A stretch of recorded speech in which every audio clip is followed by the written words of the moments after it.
Start now. Yeah, it's 5:30. Is that the one microphone on now? Is that the one? Oh, there's one on that table. We got two.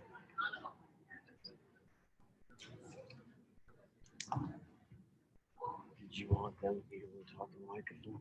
We don't have no microphone except the ones we got up here. Then we'll just have to do the best. Okay, otherwise I can take one and walk around if we don't need to. We'll We'll- wait. we'll- If it we'll gets to see how that it point, goes. then just look at me. I'll come Yeah. in.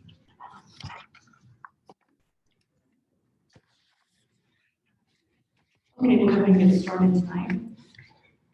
Welcome to the Carroll Community School District School Board Education Special Meeting for July, actually this is August 5th. I'd like to welcome everybody. First on our agenda, we're going to approve the agenda. I move to approve the agenda with the removal of number 5, the personnel report, number 6, legislative priorities, and number 7, administrative report, including all the policies. This motion understands these agenda items can be moved to the regular school board meeting on August 17, 2020. I'll second it. Annika, Yes. Cindy, Yes. Jennifer, Yes. Dwayne. Yes. Karen. Yes.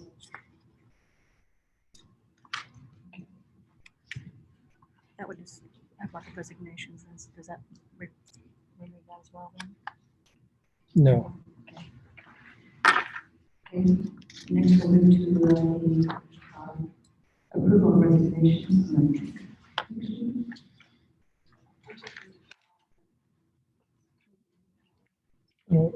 I don't think that. Did you remove two? No, we did 3. I thought. No. Did you say 2, Cindy? She said 5, 6, and 6, 7. 5, 6, 7.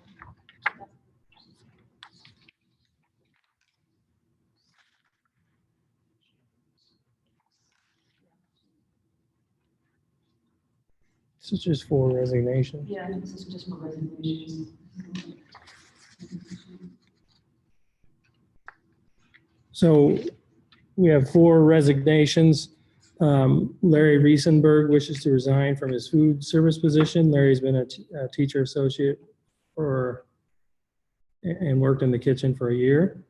Deb Grody wishes to resign her teacher associate position at Carroll High School. She's worked for the district for 8 years. Tammy Seidel wishes to resign from her food service position at Carroll Middle School. She's worked for the district for 12 years.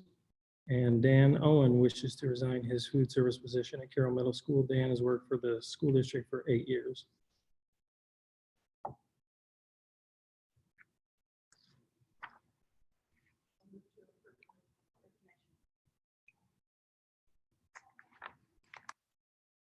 Cindy, Yes. Jennifer. Yes. Dwayne. Yes. Karen. Yes. Annika. Next on the agenda is the public forum, but what we'd like to do is, since I imagine that most folks here are here to discuss the Return to Learn program, I thought we would let Casey discuss that a little bit first, and then we'll actually recognize individuals to speak.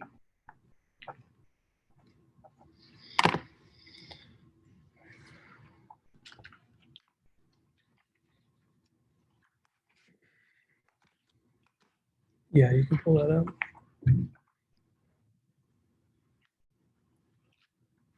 Well, first, good evening and thanks for being here tonight. I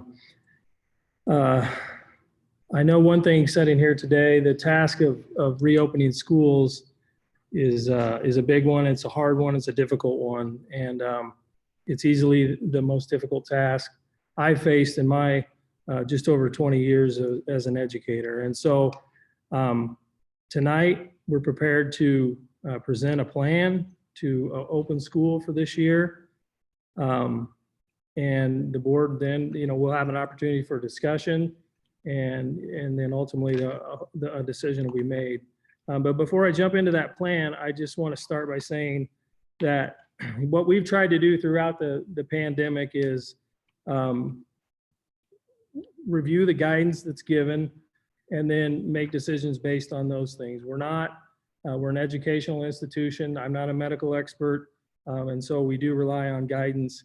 The places that we look to for that, depending on what we're talking about, the Iowa Department of Education, the Iowa Public Health Department, Carroll Public Health, and also the CDC. And so we've spent a lot of time reviewing that. And as you probably know, things get updated regularly. So throughout this, things have changed. And so that's made things more challenging as well. But I think hopefully we all have the same goal here tonight, and that is getting school back, having kids in school. I think we have a plan that would accomplish that. Having kids in our buildings, in-person learning. But in order to do that, we have to have some things in place. And that goes back to what I talked about earlier in terms of guidance. We tried to make decisions based on that. So just we'll walk through this. And so if you could just let me talk through that. There may be questions, there may be comments, but if I can get through that, then we will, I'm sure that we'll take those questions and comments. Before we get in there though, regardless of the outcome tonight, you know, in the end, in order for us to be in school, we got to have everybody in this room, board, clear down to students, working together. And so there's going to be some decisions made that people aren't going to agree with or not be happy with. But in the end, what we're trying to do is get school open. So last month we presented a draft of a plan. Most of what's in there remains the same, but there are a few things that we have updated for tonight. What you see on the screen from the beginning, and I should back up and say, we started in end of May, early June. We had to have a plan to the Board of Education by July 1st. We had 7 different committees that met and worked through some documents the DE provided to help us with that. And in the end came up with a plan that we talked a lot about last month. What you see here throughout that, our mindset was we need to prepare for 3 different scenarios. Okay, so an in-person on-site model, which is the far left column that you can't read very well, but we're working on that. In the middle is a hybrid model, and then on the far right is an online model.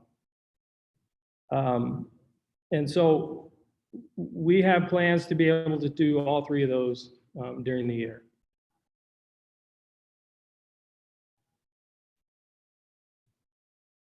What we're proposing tonight, what I'm proposing tonight is that we start school with the in-person on-site model, and that we have an option for families who want to do online available for those families. So in some ways that is a hybrid model, but in terms of what we have up here, we're working in that left column. So what that would look like is we'd have kids, we think most kids in school, and we'd have some kids choose the online option. We would ask that virtual option that you commit to a semester, if that's what you want to do. For in-person learning, that would be our default model of school for this year, and hybrid and online would be temporary models throughout the year.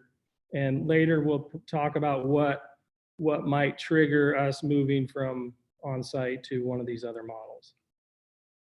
If we have to use a hybrid model, that would look like 2 groups of students. You can think of it in terms of an A group and a B group. One group A would be in school on Monday. Group B would be learning at home. Tuesday would be group B. Group A would be learning at home, and so on. So one group would have 3 days the next week, and one group would have 2 days that week. In the next week, it would flip. So group A would have 2 days, group B would have 3 days in week 2. Families we would schedule families together as much as possible. So if we have siblings at different grade levels, we would have them in school on the same day. And then attendance would be required in both face-to-face and learning at home days. And then online would be fully online. The difference between online this school year versus what we did last year will be that it is required. And so we would have a combination of asynchronous, which is, kind of, you're given the assignments, the materials online or in a packet, and you work on them at your pace. Whereas synchronous would be like scheduled times, meeting with the teacher through the computer. So we would have a combination of both of those if and when we would have to use online. Again, attendance would be required, learning activities required and graded. Credits would be given, and this model would be used following guidance from public health, and we would have to have that approved by the Iowa Department of Education. So as I said, my recommendation tonight is that we start in person with an online option. So what are some of the mitigation strategies that we've planned for and that we're recommending? First of all, transportation. That's been a big one that we've talked about throughout the summer. And last year, and those of you that have your kids ride the bus, you probably have seen often buses are full, at times 3 to a seat, not the whole bus, but we would have situations where we have 3 kids in a seat. Our plan for transportation this year would be to limit the number of passengers to 2 kids per seat. We would have assigned seats on the buses. We would set siblings together. And what we would be doing as far as who we would transport, students that live more than 2 miles from their attendance center in grades, isn't it, Jeff, K-8? K through 8. 2 miles or more, we would transport you. If you live 3 miles or more, 9-12 from the attendance center, we would transport you. We also believe that we will be able to transport students that attend daycares in Carroll. So this mostly applies to the town of Carroll. If you live outside of the town of Carroll, in these mile limits, you would have busing. And buses will be sanitized or cleaned and disinfected after every trip. That's activity and route. The biggest adjustment there is just the in-town busing that we're used to. Okay, and that's where we've asked for last meeting and some other communications we put out there. We've asked for parents' help in, if it's possible for you to transport your kid to school this year, to and from school. We would, we're asking that to help in that way if you can. We're also working on our plan for parent drop off and pick up. You're probably sitting there thinking it's already kind of a challenge the way it is, and now we would have more cars at the school. So we're working on some things to try to relieve that. It won't be perfect, but we're trying to do some things to help with that. It may be a concern. So in the building traffic, that's another thing. If you followed any of the information out there about reopening school, if you come in this building on a daily basis and during passing time, you see a lot of kids in the hallway. You would see that in the middle school. Elementary would be, you would see that at times too. At the building level, a lot of things are still being worked on, but what we're trying to do is evaluate those movements during the day and take steps to reduce that if we can, is basically what we're doing there as far as that goes. It's a little more challenging in this building because, as you know, they have 7 periods or 8. And so when the bell rings, kids move and they go to a different class. At the elementary, they're more in a classroom. They go to specials and things, but they're within that same cohort group. So more things will be worked on there, but know that we're trying to take steps to reduce those things. In terms of visitors to the building, we're going to limit that as much as possible this year. So things like, you're used to when you have to come get your child for an appointment or that kind of thing, you come in and sign them out. We'll ask that the child come out to you just to cut down on traffic as much as we can. In terms of personal protective equipment, PPE, and hygiene measures, this one's the big one, the one we've probably spent the most time, especially recently, on. We just know that throughout this, you all know that the thing that we're all supposed to try to do is keep 6 feet of distance between each other. As I said before, that's pretty difficult to do and consistently throughout all of our buildings. So because of that, we have made a change in terms of what we talked about last month to requiring face coverings for students and staff. Again, this decision is based on guidance from the CDC, public health. We also did review closely the American Pediatric Association guidelines. Within that, though, there would be some differences in terms of ages of kids. Preschool students, we're saying that they would not be required, students would not be required to wear those face coverings. We'd have staff and associates.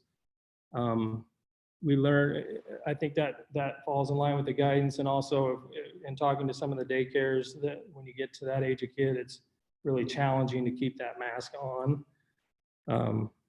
And so that's what we have in our plan here.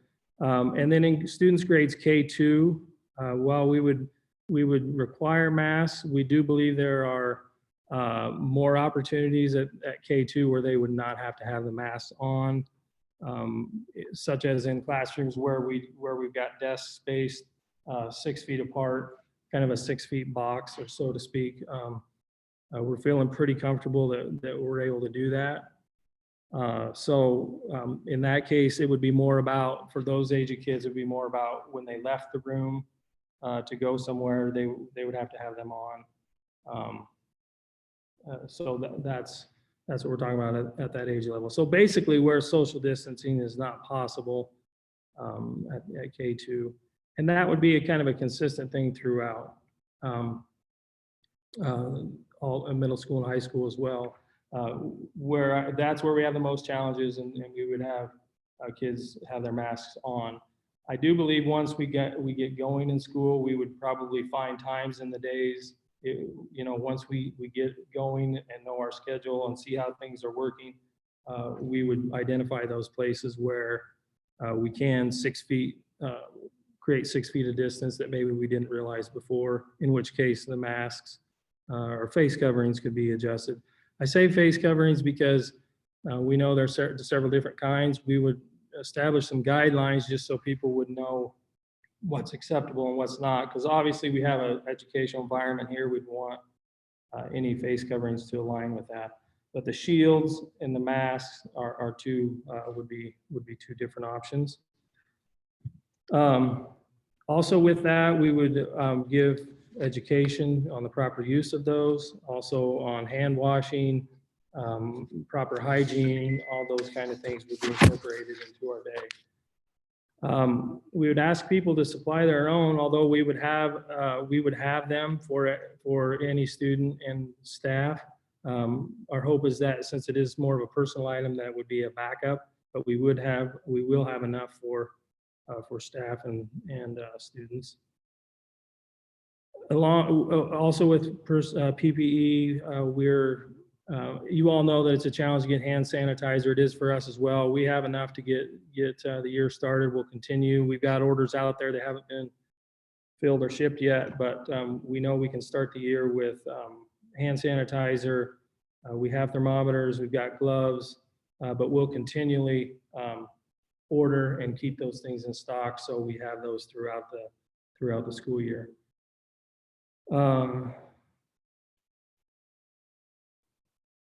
Also, just teachers, one thing I said at our last meeting is teachers are probably the best, I think, the best at creating schedules and routines. And so we know that they'll do a great job of establishing routines around washing hands and doing those kind of things. So we're confident that we'll have a good plan there.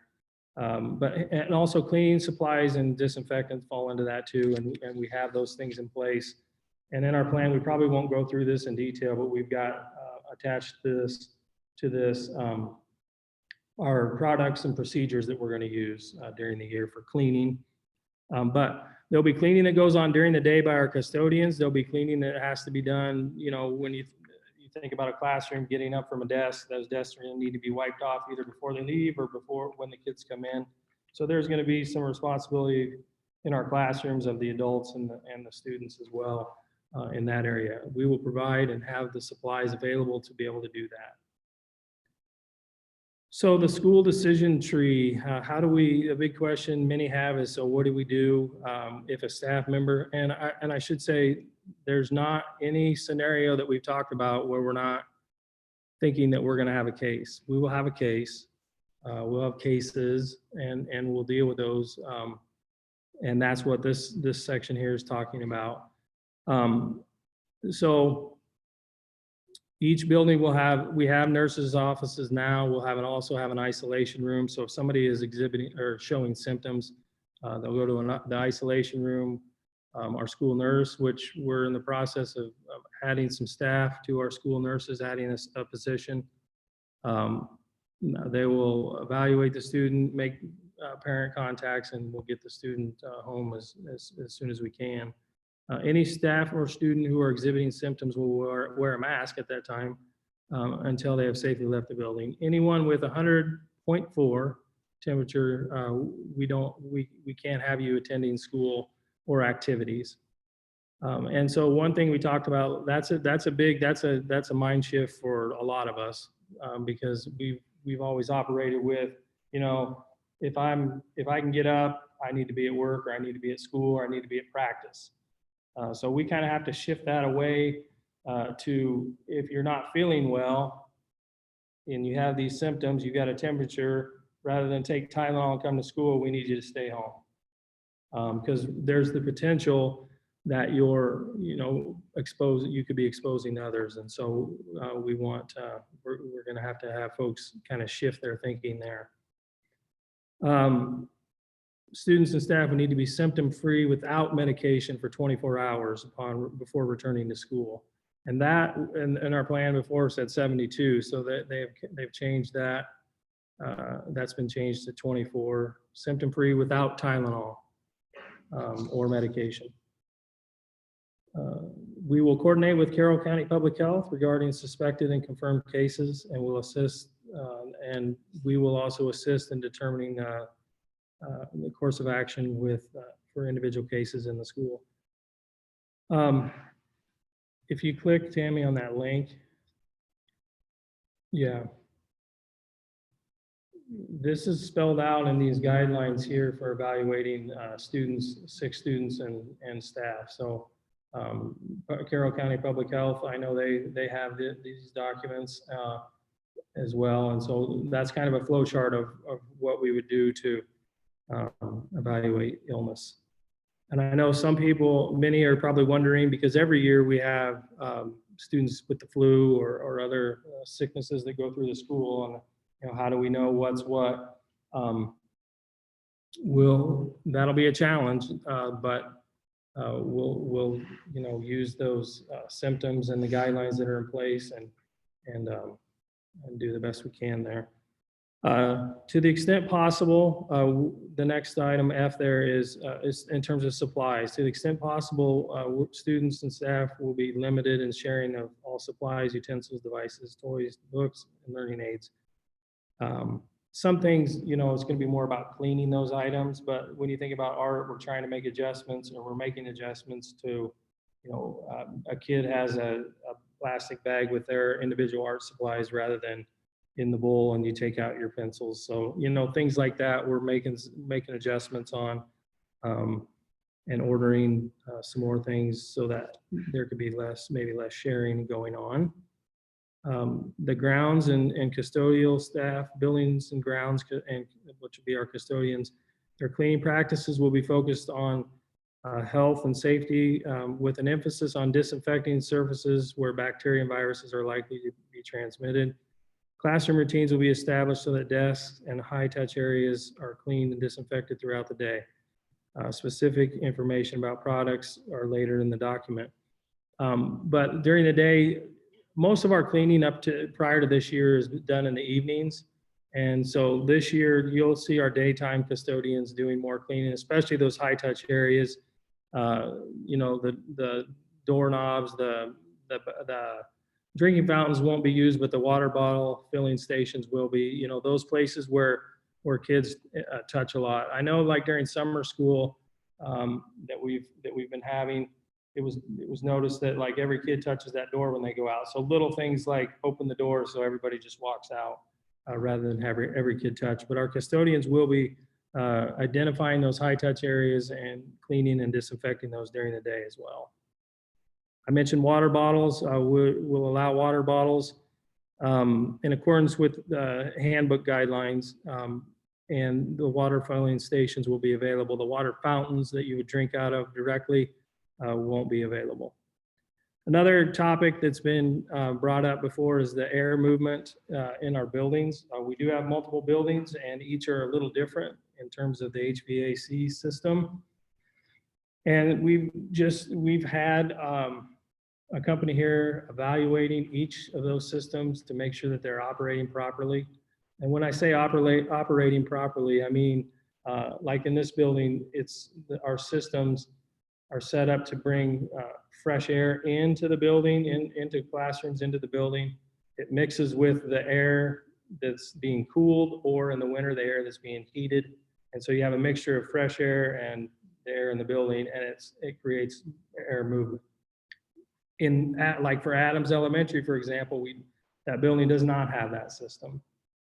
They do have windows that open, and you know, so there may be times where windows are opened and fans are used to create more air movement. It is air conditioned and heated, but it's just an older system that doesn't operate that way.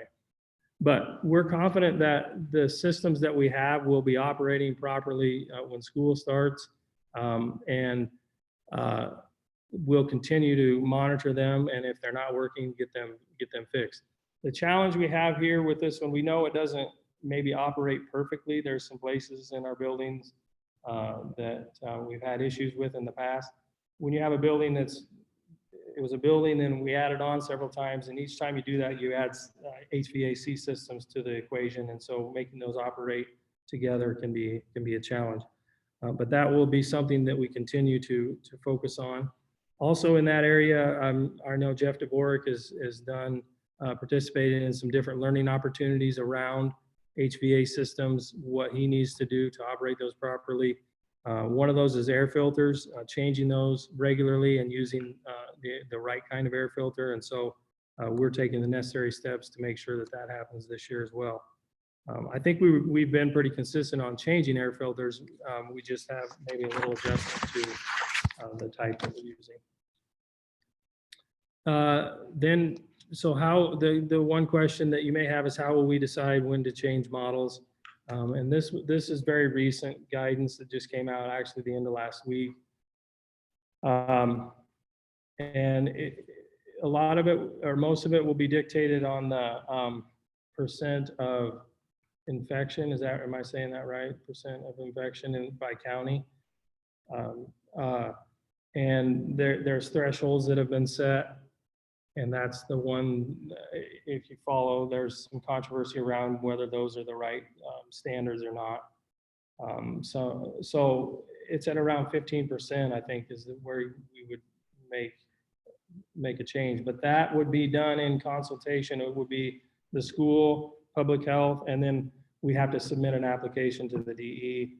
And I think they've said they would turn that around in 48 hours, I think. So it's not like a deal where on Wednesday it goes to 15 and then Thursday we're in hybrid. There's going to be a 48-hour window there. So that's kind of how those decisions would be made. And then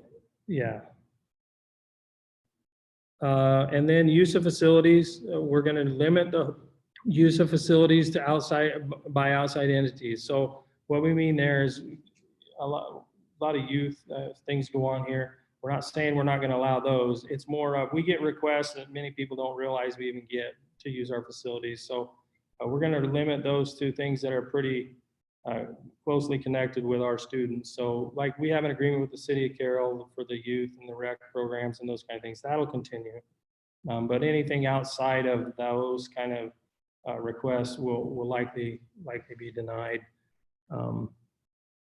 The big thing there is just, it is more cleaning and disinfecting that we would have to do. And we likely will have to pass along some of those costs to the folks that would be using our facilities. So those are kind of, that's the big chunks of our plan.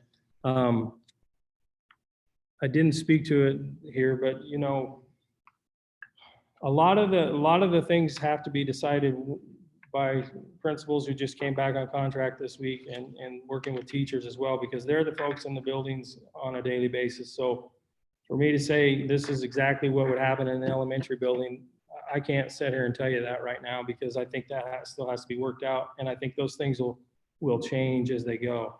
I think what we have here, what I presented here tonight are the big pieces. And, you know, then the job is to make that we have at the building level is to establish the routines and the processes and all those things to meet what's laid out here. We are going to, you know, before and after school, how kids get off the bus. You know, are there multiple entrances we can bring them in so we don't have everybody coming through the same one? All those things are being looked at. Congregating before school, after school. You know, we're going to take steps to limit those kind of things. So that's what I'm presenting to you tonight for a recommendation. So now is probably where I know we had a couple people that wanted to speak, and there may be some other questions and those kind of things. Okay, we'll move on now to the one section. And like I said, we have several requests to speak, but I wanted to make a couple of statements prior to this, just to remind you and caution you that this is a public forum and you will be recorded, and so decorum is required.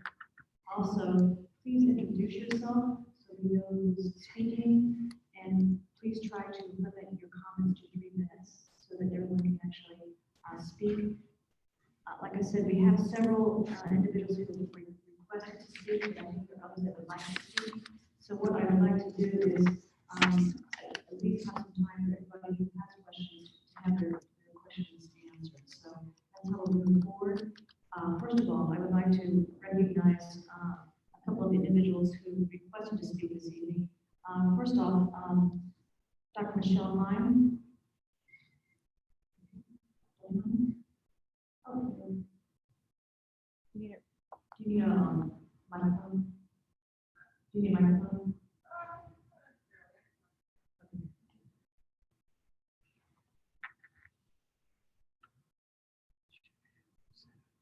Okay, so I would like to speak because I'm the Mitigation advisor on the public website for health. So there's been some debate, maybe about the answers, and that's very important. I think the most important thing is that we all want our kids to go back. Okay? Everybody has different levels of comfort to their own personal pain. So what we want to do, what we want to keep kids in school as long as we possibly can. One student gets infected, it can shut down half the classroom in one failed week. Thanks. So one of the concerns, the Albuquerque Public Health was recommended that anybody that is exposed to direct contact within the next 6 feet from 150 minutes will have to be home for 14 days. So if you want your kid to school, if you're not wearing masks, the risk of contact is much higher. So I think on masks, it greatly decreases the risk of contact with exposure. And that's for other things besides coronavirus. So hopefully that'll keep it one down as well. So while, you know, I personally don't want to wear a mask all the time. I have to wear them every day, all day at work.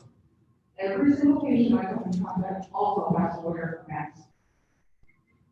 If I have my choice to go about our business, nobody wear masks.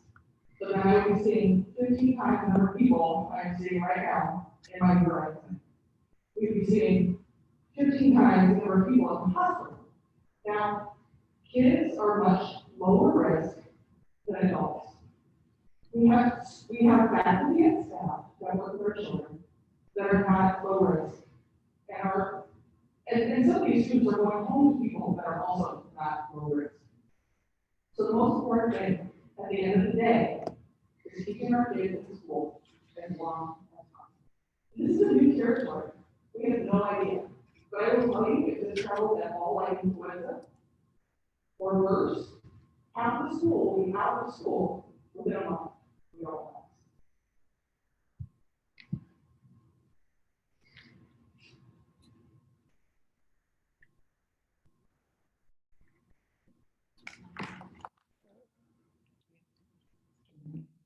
Okay, thank you very much. Next, Roxanne Aiden.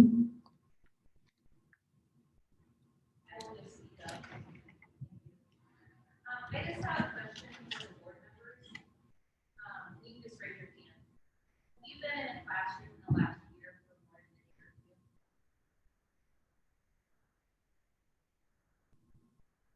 Okay. I'm a TA in a third, fourth grade classroom. And the idea of trying to social distance, wash their hands, keep their noses from running all day, keep a mask on them during cold and flu season, because cold and flu season will happen, whether focus here or not. I have to tell children to blow their nose. I have to tell them to wash their hands. We add masks to this, and they have a cold, and they start sneezing, and the mask starts sticking to them. They're wearing these masks for 7 to 10 hours a day. I'm concerned that it's going to be more dangerous, that these kids are going to be constantly pulling on their masks as they get sick through winter. What are we going to do when that happens? Are we going to, who's going to be the one to take that mask off the child, make sure they're cleaned up, put a mask back on them? These are questions that we really need to ask, because our kids are going to be sitting in a desk all day with a mask on. And I'm very concerned for their mental and emotional health. How many of you board members have worn a mask for probably up to 10 hours a day? 10 hours a day, day in and day out. 10 hours a day, day in and day out. 2 of you? And honestly say that. Not day in and day out, but I have worked 14-hour shifts at the hospital. Wearing a mask. So you're an adult. What about children? How are we going to do this? They are young. They don't understand this. And they're going to be constantly trying to keep those masks on. They are not even enough time to concentrate on it. These kids are not affected by this. How many of you know how many children died in Iowa age 0 to 7? Anybody? I looked it up on the Iowa COVID-19 website. It's the government website. 0. 0. Let's see, 5 of them. How many have died of influenza? This is the last 6 months. How many have died of influenza? 105. How many have died of pneumonia? 225. And we want to ask every child in our school. I'm asking these questions because this is a serious question. These kids do not deserve this. Kids are not dying of this. And I understand we have staff and we have families, but these kids have not been masking up all summer. I know that. I've seen the crowd in the park. Daycares do not start masking up. They have been together the whole time. And as I said in the last one, my daughters played the 80s sports all summer. They got masked up. They are not dropping dead. They're not getting COVID-19. They're not getting out where they want. I don't understand the logic. But someone please tell me the logic.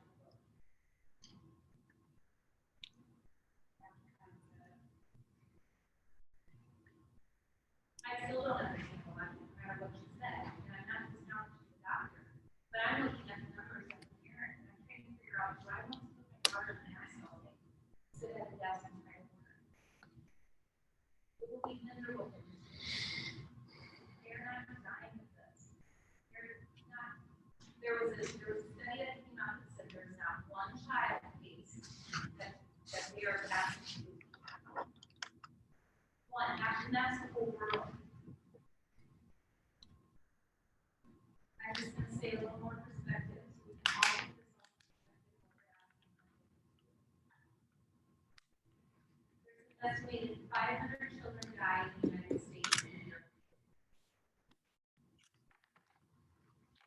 Seasonal, over 1,200 kids die a year in car accidents. 700 children drown. And 42 children in the United States die from coronavirus each year. Does that give any perspective? I do not agree with you here. I have a choice for my daughter. Thank you. I happen to know that you have a couple of friends or fellow parents that would like to speak. I don't have names here. Is it? There is, I have a couple things I could read. One or Sure. basically. This one kind of had to do with younger kids, which it just said, hi, welcome to the new school year. I'm your teacher. I'm so happy you are in my class. Sorry you can't see me smile. Please don't be frightened. Please don't cry. If I could, I would hold your hand and guide you down the hall, but I need to keep my distance. Is that your new friend? Please back away. Don't get near me. We need to be safe. No, I'm not on fire. It's all fog because I'm a human and I'm free. What's the question? Is COVID-19 killing humans? What did your mom and dad say? I'm not sure how to answer that. Let's just learn our letters now. This is B. See my lips? How they tighten? Tighten and we press together to make that sound. Oh, that's right. You can't see my lips and you can't hear well because my mouth is covered and you're too far away and you're confused. And all I want to do is hug you. Well, you can't see me because I'm wearing this mask with a shield over it. Oh no, it's okay. I'm not scary. I'm smiling at you underneath all of this. Come hold my hand. Never mind. Let me give you a hug. Let's take a look at all the toys we will be playing with this year. Bummer, that's right. Never mind. We can't share toys. But hey, you're going to meet so many new friends. And this new school, you'll get to play with them and, well, not play with them. I mean, like, you'll be 6 feet apart and you'll each play with your own stuff. That's fun, right? Well, anyway, here's our library. You can't have books on the shelf. You can't touch the same books as your classmates because of those silly little germs. Instead, I'll give you these black and white paper books that I stapled together and set your very own cardboard box. You can take it to your seat all the way over there. I'll be all the way over there if you need me. Okay, now let's see if you can write your name. That's not how you hold your pencil. Here, let me show you. I'll put my hand over yours and guide you. Oh, I mean, let me show you how to hold it. Put your pointer finger. No, that's not your pointer. Oh, never mind. We'll be using computers most of the time anyway. Please go there and work. Here's your Chromebook. Isn't that cool? No, it's not a touch screen like your mom's phone or tablet. That's a keyboard. It has letters on it. Yes, I'm going to teach you how to use it. No, that's a number one. That's a letter down. I know, they look the same. But I sure will be fine working online from home 3 days a week and coming to school 2 days a week. That won't be at all easy. What's that? You want to learn how to read? We will try the best we can. Why are you crying? You're hot in that mask? Me too. You want a drink of water? No, wait, we can't use that water fountain. You're tired? I know, me too. Welcome to the school year 2001. It's just an eye-opener. I totally respect people who want to wear a mask. And am I against it? Yes. But I feel like we all need it. If you're wearing a mask because you want to be protected from getting sick, then wear it. But if I tell me my kids don't need it to get sick, that's my choice. And if we get sick, then you know what? We'll live with it. But it's no different than any other virus or illness out there. I feel like it needs to be respected both ways, but it needs to be partial. Thank you. I agree with what you said, and I have a question here. We're requiring masks. What are we doing about sports? Are our kids running with masks on? You know, someone that has breathing, it's hard when you're first working out and running, and They've learned to cut the 10 hours already, wearing it for sport. How are we supposed to have sport? That's something we're going to do. There is actually sports going on right now, and as far as I know, the coaches are wearing masks, but these students are. Students are required, and then we're all together. No. What? We did not program. No. Oh, the coaches didn't? Oh.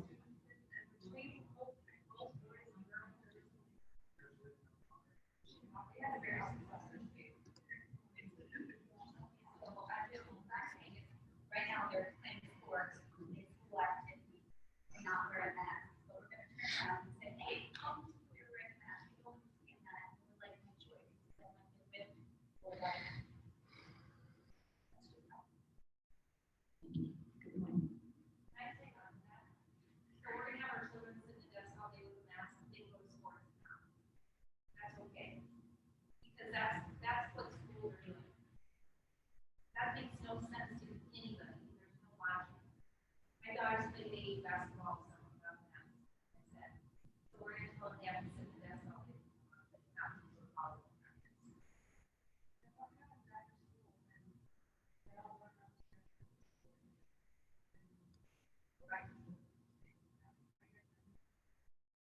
My question is, what happens during school when these kids, I mean, I was young, but I messed around and wrestled around with my buddies, and I'm say 6 foot apart, no white kids are say 6 foot apart, pulling at each other's hands, snapping each other with all the games that kids play with their kids. I mean, to me, it's gonna be more distraction to them. It's gonna, they're not gonna learn as much because of the distraction.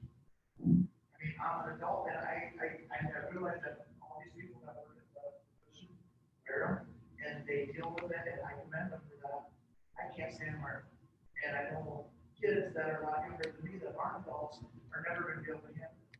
It's gonna be more distraction. I look at kids that have learning disabilities already. What's it gonna do for them? You know, I didn't realize how much I depend on reading lips. I get people that come into my garbage store with masks on, and I struggle to hear them. And I don't mean to disrespect them, but I have to ask them to keep speaking up. I didn't realize how much I depended on reading lips. And young kids, I don't think that they're gonna be able to handle it. And there will be exceptions for disability and children. And it doesn't have put them at risk of getting COVID next year. You know, I'm sorry, I'm not trying to be that guy. No. I'm trying to be that guy.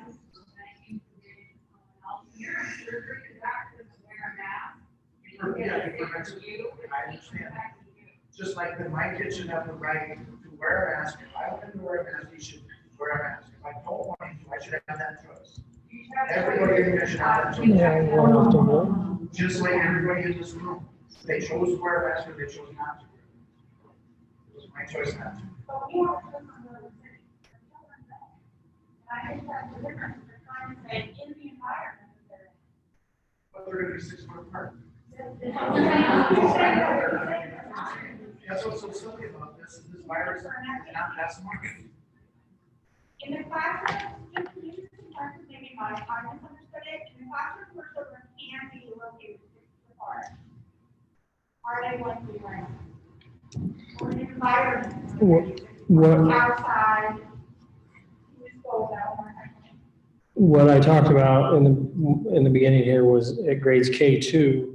At this point, we think we have a good plan in the classrooms, with desks spaced apart in that 6 feet, in which case that they would take the masks off in the classroom. Recess, I think outside, I don't think we were talking about having them wear masks outside for recess. So it would be more at K2 in the, as they're going in the hallways and that kind of thing to different parts of their day. Full day have something. They won't have masks on. I'm just trying to figure out, I mean, you have 50 kids out there running around. There's no way you're gonna. Mhm. Need to deal with this information. My kids wearing masks right now. My kids wear masks 10 hours a day right now. They go to Carroll daycare. Have been wearing masks full time since May. My daughter's 4, my son's 6. They don't have any problems. Not to say that other kids don't have issues. They don't wear them outside for reasons. Sarah, Oh, there's a gal here that has her hand up. Casey, can we try to get- Hi, Dr. Mike. I do appreciate that you asked the school board to think that an experience being in classroom. I appreciate that you asked the expertise of the school board and the in the classroom as you have expertise being a teaching assistant. You also have to respect the expertise of medical professionals. You cannot say that I know you're a doctor, but we have gone to medical school. We have learned to critically read literature and extrapolate the data. So in regards to sports, for instance, the transition of COVID in an outdoor environment is significantly less than what you get in an indoor environment where the aerosol is limited and you have people closer together for longer periods of time. So the requirement for masking outdoors would be different than what you would get in. Okay? If you had a child who was sick and sneeze, without a mask, how far do you think those germs would travel, as opposed to having a mask on that child? I also have young children, and many of the medical professionals in this group are also parents. So we understand how you feel as a parent. We also understand medicine, and we understand science, and we believe in science. And science is based on data and not opinion. So although you have opinions, science really doesn't care what your opinions are. Science is based in fact. Science does change because the virus is new. Again, I don't tell a plumber how to do my plumbing. I don't tell an electrician how to wire my house. You are allowed to have an opinion, but you also have to trust the expertise that our board members have researched, probably hours on end. They've spent a lot of time trying to do the right thing for our community. Have you taken care of patients in your community in the hospital? Just like many of us have. And we have seen what coronavirus can do. You don't know about it because it's in us. There are a lot of things that you don't know that you can't get from public health agencies. But I can tell you that the virus is in our community and it will be in our schools. And we should all have the same goal, which is to keep our community and our children safe. And the data also shows that young children are actually very compliant with that, and they actually do better than adults. For those that have disabilities or hearing impaired who need to see this to learn, they do have masks that's clear or clear in the center so that you can see someone's mouth and you can see their facial expression. So yeah, is the change difficult and challenging? Of course. But pandemics happen every century. None of us have been through this before. We are all doing our best. And I think it's really, to set an example for our children, we should all be treating each other respectfully and kindly.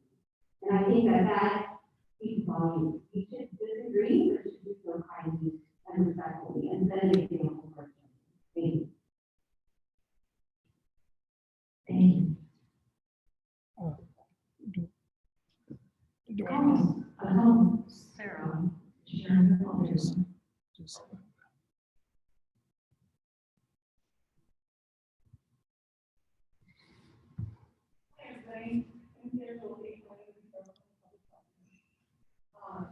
So right now, I'm just going to give you the data that we have for our county right now as of 4:30 afternoon. Currently, we have overall 183 cases total in Carroll County. Of those, we have 155 that have recovered. So currently, we have 28 active cases in our county. Our county positivity rate right now is at 9.6%. So that's what's allowing us to come back to school, is that percentage. So percent positive cases broken down by age group. And we've actually seen a little bit increase in our 0 to 17-year-olds and our 18 to 40-year-olds. Because we just noticed that after, so to speak, the lockdown that we were in, and everybody was doing really good staying home, and schools were closed, everybody's doing a great job of doing their part. So right now, for 0 to 17 age group, we have 13% positivity rate. 18 to 40, we have 33%. 41 to 60, we have 32%. And 51 to 80, we have 18%. And 81 years and older, we're at 4%. If you look at our graphs on the coronavirus website for Iowa, you're seeing that it's going up and down. And the reason for that is because we get cases, our people get tested, and then the cases go to them, they get reported to Iowa Department of Public Health, then they report it back to us. So sometimes you might say, oh, we didn't have any cases today, but the next day you might have 5 or 10 cases. And that's why your team is so good. And we don't have that. We're not declining at all in our COVID cases quite yet. So when we look at declining rates, we want to see a 2-week rate of declining before maybe we can say, let's reevaluate our gap. Let's reevaluate our fees coverage and see, can we go ahead and start relaxing a little bit. So I feel until we get to that 2 weeks of declining numbers, we really have to watch what we're doing. We need to continue to social distance. We need to continue to hand washing. We need to continue to watch out for each other. I know that it's tough, and I agree. I don't want to wear masks either, but we do. I even asked my daughter, what are you doing again? She's older than the 4th graders and all that. But I said, so, if I asked you to wear a mask at school, would you? She's like, it'll be hot. Will it be hot? Yes. I said, okay. Would you do it? And I said, you would protect them. She would. Yeah, I do it. And in regards to sports, the Iowa High School Girls Association for volleyball, it came out that it's recommended that all the girls that are not on the court are wearing masks. So you will see kids on the bench in masks for volleyball, and basketball too. So that's what we have to just make sure that we're looking out for each other. For volleyball, they're going to, at every timeout and every time that they have to go over, they will be sanitizing their hands. All the balls are always going to be sanitized. They will not switch sides anymore. And in football, I saw, they're going to be doing a official timeout every 4 minutes to sanitize the football, sanitize your hands. So, I mean, the recommendations out there, it's not just coming from Iowa Department of Public Health, Carroll County Public Health, it's coming from other places too. So, we do have to try really hard to work together. I respect everyone's opinion, I really do. I just hope everybody else respects mine.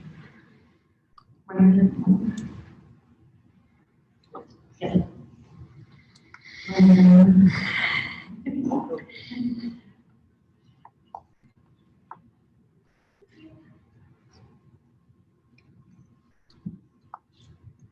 And actually, when we left talker, I just wanted to touch the microphone that 6 other people have touched without it being sanitized.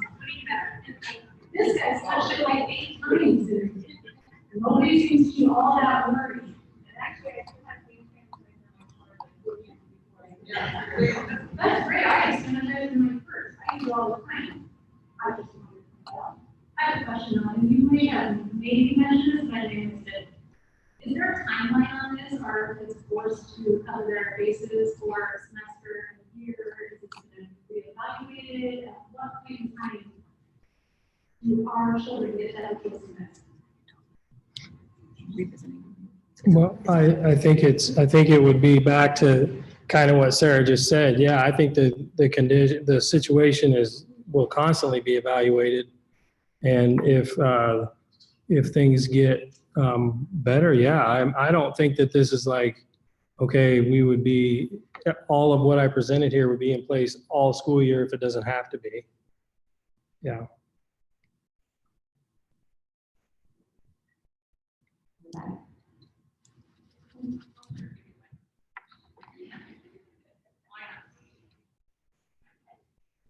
Okay, I don't have another question. Can you tell us more? Oh, I'm Jill Johnson. I have actually some clarification. On the transportation thing, you said that students that are within 2 miles of their school will not be bused. However, what if you have a family that lives with one kid going to Adams, one kid going to middle school, and and they live a block from Adams, or you live 4 or 5, 6 blocks from Adams, they all get to go with us. So if you live, I think what, in that situation, and Jeff's back here, what'd you say, 4 or 5 blocks from Adams? Yeah, let's just say they live a mile from Adams, but their white kid goes, they live on the south side of town, their kid goes to Adams, and their other kid goes to middle school. So one kid gets to get on the bus. Oh, gotcha. Gotcha. Yeah. That would seem odd, I know, that we would pick one up and not the other. That's a tough call. That's what we're saying right now is 2 miles. But what the plan is, if I can get a number on how many kids are gonna be riding buses, I don't wanna put the 2 miles in effect, don't have to, I like to get everybody buses. But the bottom line is, only have so many buses, so many drivers, so many kids on the bus. So that's why we put the 2 miles back in. Maybe it's a thing that you like that. Obviously, I'm not gonna leave one kid for. We don't do that. So, but on the other hand, you gotta respect. I can only have so many people on the bus. And I lost 5 drivers, so we're really short. This 2 mile thing, it's not something that's new to the state. It's been in effect for years. Carroll has been proven. To give you a little background, they have 300 stops in this town. Nobody, I did a survey of 13 towns, nobody does that. Nobody. Several schools don't do any in-town busing, some of them aren't. So I'm trying to work with you, but you gotta understand my side. Right, I was just wondering if maybe I could get, yeah, I get the last one. The second question I have is about your teacher's plan, because we have the right to keep our child home and do distance learning, is that correct? Right? That's what I'm proposing, yep. Okay, so my question is actually for the teacher on their behalf, I don't know if you're here about this, but do they really have to plan for distance learning and plan for a classroom? Do they have to be both, because that's a whole heck of a lot of work.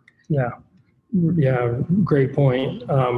So what our plan would be with the online students, if this is, if we go forward with that, is we would get out quickly a form that we would ask people to fill out, so we would know how many and who want to do online learning.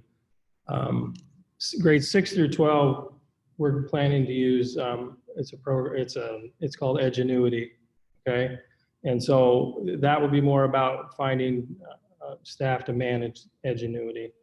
Elementary, we would have that option as well. Although we don't purchase that down in that Edgenuity for the elementary, but that's where it comes back to, we're trying to find out how many families we would have that would want that option.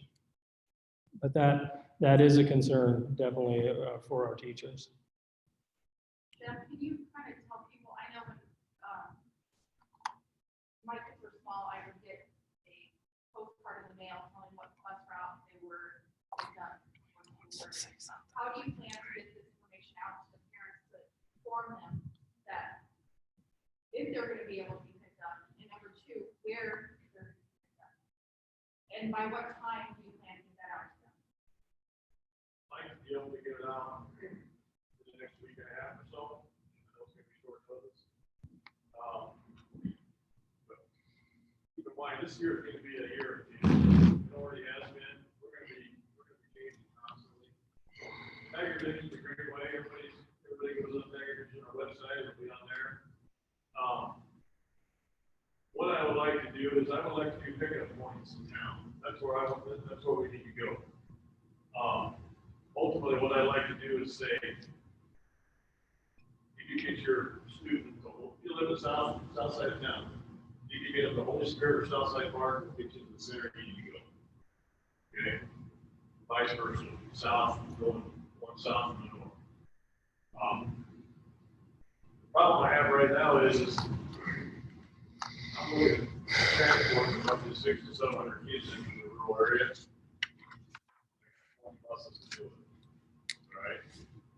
So what I would like to do is be able to get those kids to town. And if you can meet me part of the way, I'll meet you part of the way. by limiting stops, we can get everybody there, okay? So instead of making 20 stops with this bus, if he can go to a pickup point, or 3 pickup points, he can pick up and back to school on time. Does that make sense? All right. So that's kind of what I like to do, but unfortunately, our transportation requests online, I was just on it today, I only got 30 names on it. How many kids do we have in Carroll School District? I can't get 800 in either next week and have an answer in a few days. You know what I'm saying? Maybe not having somebody on to those locations. How many children are you gonna have? Well, what we would do is, I'm trying to pick That issue locations is our where issue. I'm sure you can that's set because the of the car cost. possibly, like in the winter time, whatever. Worcester is fine, so obviously there's people there. Southside Park is a possibility, stuff is and the other spots out here would be fairly. That would be a question to ask her. I know, I would be a very much jobs, but the people that know, I don't know, they just go to school because I don't know how that, most of the 90%.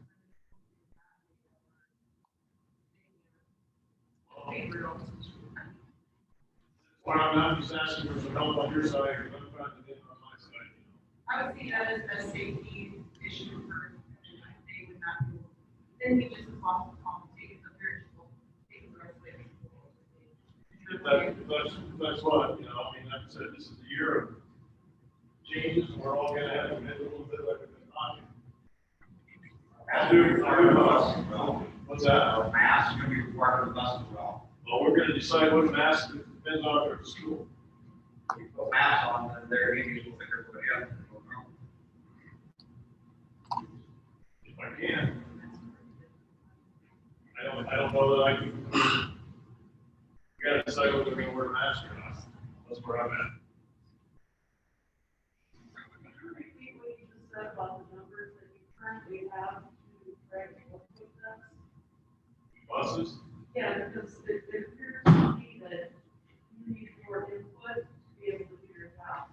I would like to have numbers Well- of who's gonna be riding the buses, who isn't. It's a lot easier because right now, we've got 600 students that go to the middle school, you know, some of the other centers, plus they've got people on the inside of town. So without knowing the exact numbers, it's kind of hard to plan a party unless you have an idea how many people are gonna be there. I'm gonna piggyback on what he's saying. Yeah. So you were in the committee with me, and we asked the survey to go out at least a month ago, asking for this. We said we need a survey about parents. I managed a 300 family Google Doc for 20 weeks, giving out 10,000 meals a week. Why can't we send out a survey to parents that say, who needs busing? If masks are being mandated on the busing, then parents are gonna want their kids on the bus. I live 17 miles away, I took my kids off the bus a year ago. There's way too many problems on the bus, worked it out with my schedule, tried to do it myself. And then, hey, your kids are in the bus, no, they can't be on the bus. He needs clear numbers. We asked for this a month ago. No survey was sent out. It was on our survey. It was on our survey. Not busing. Yeah, there was a question about busing. There was. Who needs busing? He needs a Google Doc like I had with 300 families on it. Who needs busing? I have a kitchen manager that works at the high school. 6:30 in the morning, she has to be here. She needs busing. How do I have a kitchen manager come work for the school who needs busing? She lives in Rolling Hill. I talked about this one. Has a kid at the middle school, it's beyond the 2 miles. Is she gonna get busing? She's worried about right on my contract. Am I gonna get the busing? I registered 4 new families on Monday. Do not speak any English. 4 families. Can you tell me what bus number I'm on? Oh, sorry. I don't think there's gonna be income busing. You guys, this is huge. We need people to say, I need the bus, yes or no, and we need every family in this county, in this school district to answer that survey. So object to my amendment. Thank you, sir. Let's move on. I was just gonna add, just really people. So I kind of gave my statement at the beginning. The thing about the masks that actually gives these kids a little bit of advantage is that we can't social distance. Like, we're not 6 feet apart right now. But because I have a mask on, she's protected. So it allows me to interact. So the other thing a mask does is it keeps you from touching your face. So you have it on, and you're not taking it off, and that's not, you're not touching the microphone and touching your face. So that is one of the major advantages of that. All day long. I have eye toucher. I don't touch my eyes, I don't touch my face as much when I have this on. I don't rub my nose or touch my eyes. So when the kids are outside, they are further apart, they're able to interact intermittently, and they're not as high, children in general are not as high risk. That is been proven. They're not zero, but they're not as high risk. The other problem is that I may not know if I have coronavirus. I feel fine, but I might have it and not know it. If I put a mask on, it greatly reduces the risk of me inadvertently getting it to every single person that I run into. Okay? And I can use hand sanitizer, which we would recommend anyway. So, yes, kids are at lower risk. But we're also trying to come up with ways. Now, I don't know what your school teachers decided, but I've talked to many teachers. Shields are a great way to see your face without exposing yourself. If you need to get close, then you put on a mask and you take the necessary precautions. When you're on top of each other, you're much more likely to spread the virus. Coronavirus is real. We'll start with that first. Children are less likely to get it, but I've not seen and treated several children who have gotten it from their parents that very minimal symptoms.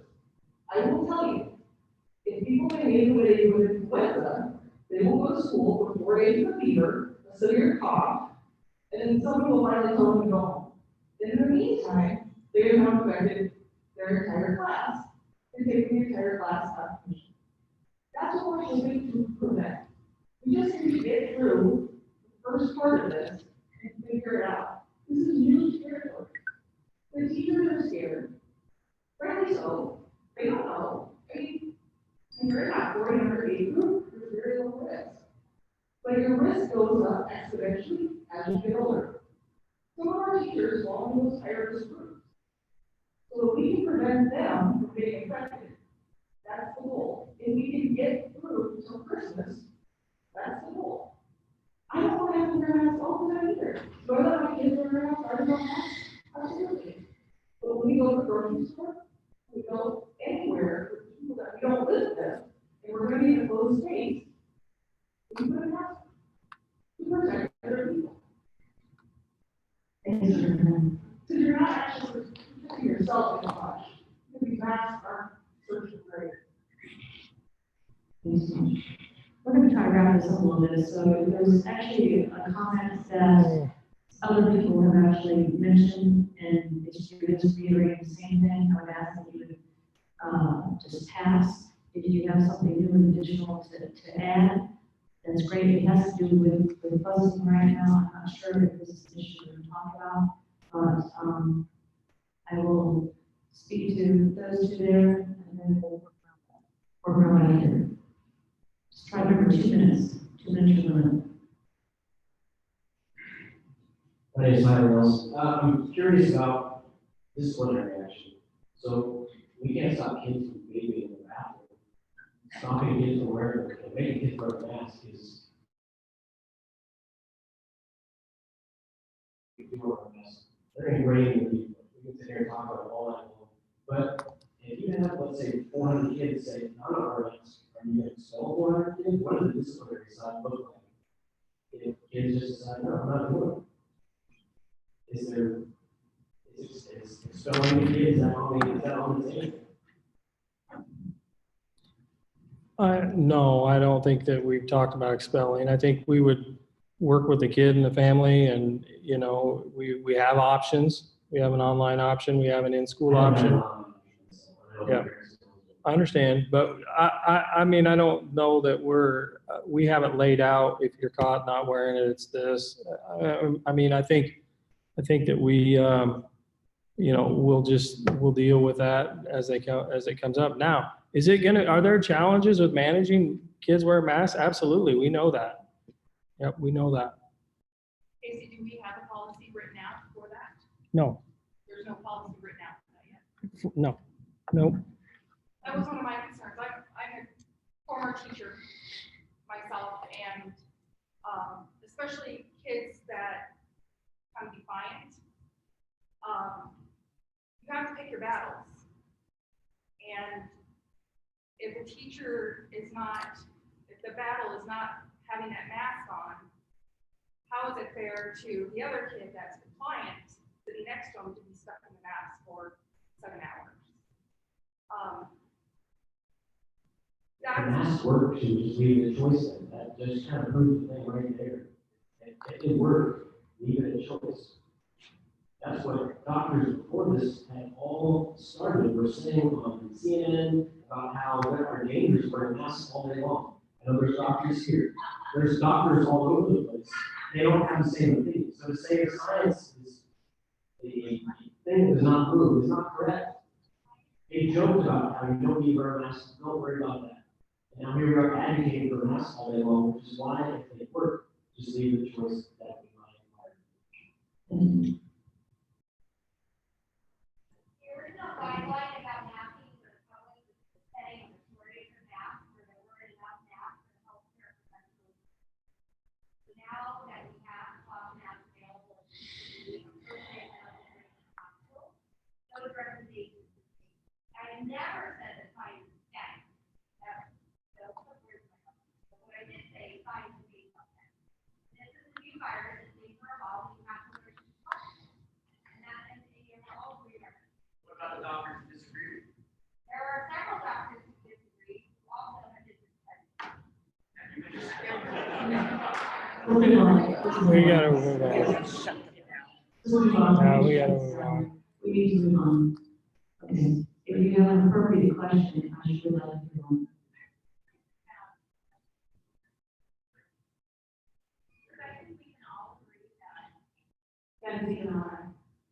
those of us that don't want to wear masks are ones that choice, so either not wearing it or wearing it, and those of you that feel that it's necessary, we all can agree disagree. But those of you that are saying that this has to be done and are sitting here today with a mask on, can you honestly sit here today and say, throughout the last 6 months, I have gone everywhere with a mask on and social distance? Yes. Maybe medical people that I know is still running this and that not. Okay. Thank you. Okay. I do have a question in regards to a situation where, I know that, Governor Reynolds has indicated that staff members who tested positive or were asymptomatic may be required to come into the classroom to teach. And we do know that asymptomatic carriers are able to pass the virus on. So what plan does the district have in place in situations where, let's say, I don't know, 25–30% of the staff has tested positive, but we are at the 15% threshold here in the county in order to go on and learning?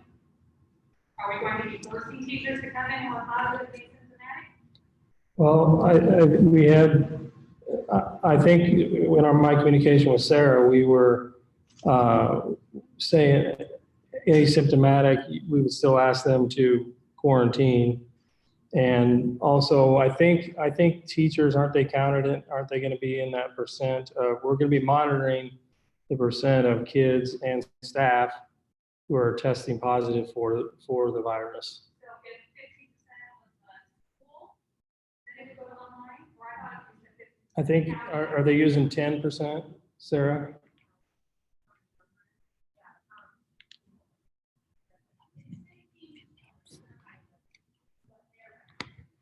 Right, on the infection rate or percentage. Yeah.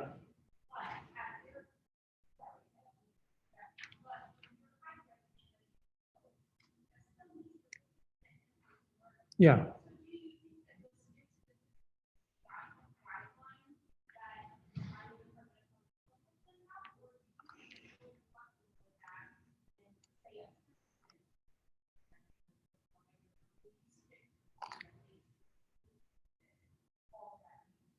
Well, at this point right now, my understanding is we have to work with public health and the school would have to be in agreement on that. And then I have to submit an application to the DE to get permission to go to another model. Some schools are changing that, but.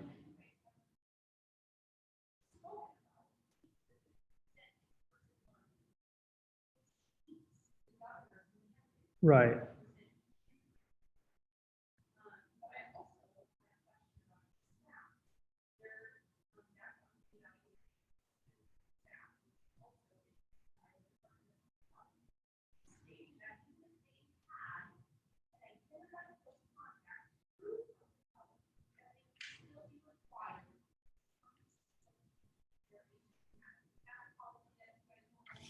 That's not in our guidelines, no.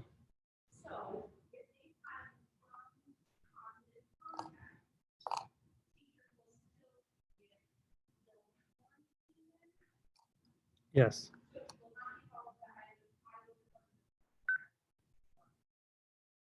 We are, well, that's I believe that's what Sarah and I communicated on just recently about asymptomatic employees, staff, that they would still be quarantining.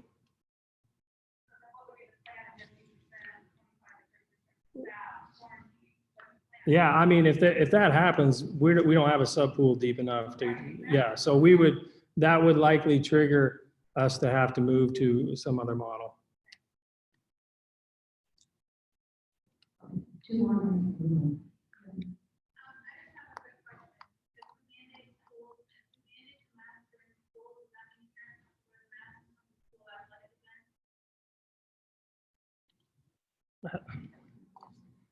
Athletic events, we will, again, the guidelines that are out around that, we still have to put together our plan for athletic events. So I don't know the answer to that yet. Just a clarification question. Because on preschool, are they? Yeah. Okay, and then, I guess, after school, we go work till 5 o'clock, our daycare is home.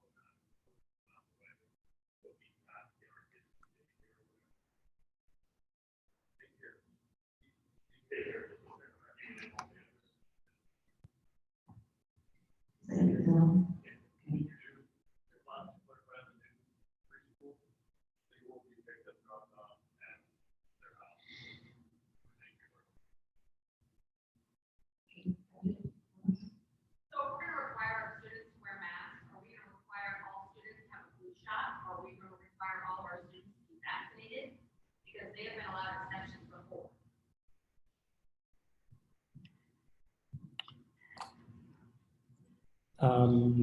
Vaccines, we follow the rules that are out there around that. Flu shots, no, I don't think that we're proposing that we require flu shots.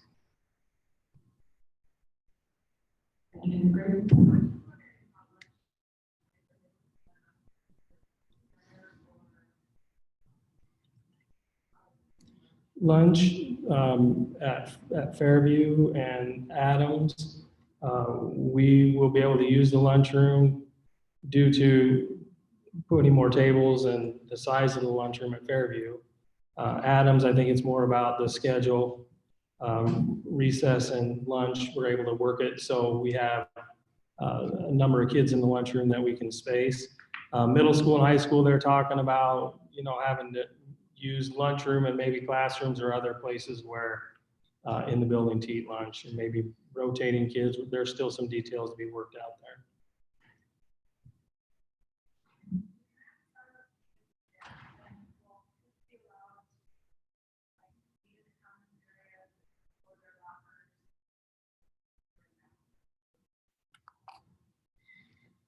important, so that question's important to ask. I would like to hear from the building principals how a typical day would look. I know I've talked to one of our principals, and what it looks like is not what you see on this plan. I think it's important for parents to hear what a typical day would look like in each of the buildings. Can we do that? Casey? Well, it's your choice. Yeah, they can. I can let them talk. Hey, by the way, the news small. I'm Patrick, for Sura. I'm the elementary principal for Fairview, Mass. Let me tell you, this is one of the single hardest things I've ever had to coach in my life. I spent 20 years at the Marine Corps, and I had a lot of opportunities to plan things and to work with different agencies. This particular challenge in front of us today is that was, as a community, we tackle it together. We try to be patient and understand there's going to be pitfalls and it's going to be not easy. So a typical day in Adams or Fairview, we're going to try to minimize, if you start from parent drop off and bus drop off, we're going to try to minimize the distances between the people, each of kids. Right? We're going to do our best. We're going to do our best to educate them into routines, and we're going to start with our teachers. We'll start with our teachers, and they will learn the routines together in PLC, the professional learning. And then we're going to work with those children individually. I do recognize that elementary kids are a little different from the school right there. Just a little bit, right? And a little more different than high school kids. But here's once we get them into the building, we want them to either use a locker or we were looking at installing some books. We might stagger their entry, stagger the entry into the building.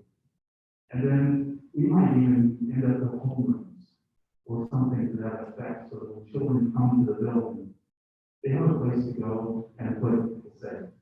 Now, what we're asking will be more work for our teachers, and we're going to ask more of our teachers and more of our teachers associates in order to support the kids, because I have an obligation, a professional obligation, to protect your child and your child. Your grandmother is a teacher, your father is a custodian, right? I have that obligation, and I don't take that lightly. The same as I would have in my previous career. So, lunch will look like what Casey talked about. It'll be kids in and out of the room will try to stagger their schedule so that they can get into the lunchroom and have a good amount of time to eat, and then recess at light. We won't look at math so much going on, that's just the unreasonable request, I think, but here's the deal. A plan is just a plan until you start to execute it, and then you have to adjust it along the way. Tonight is a great opportunity for me to meet the people of Carroll. I cannot welcome you to them, and I really kind of go on with my time. But I don't get an offer the chance to talk to all of you all. I want you to know this. I'll be in the buildings, and please come talk to me.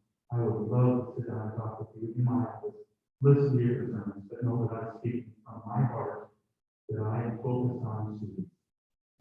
We might disagree, but I am focused on students, and I need to support my teachers.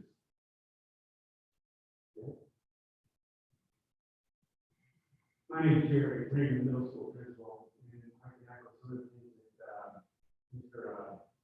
Bradley talked about as far as how everybody is routines and procedures at the elementary buildings. I think our building is unique that we were kind of a mix of an elementary type and middle school combined. And so when we talk about our 5th and 6th grade students and 7th and 8th grade, when we start the day, we're looking at when the kids get to the building, we're going to have them immediately go to their homerooms, and that's for 5th grade through 8th grade. We realize that we also serve them breakfast, and so we have policies and procedures and routines that work that out.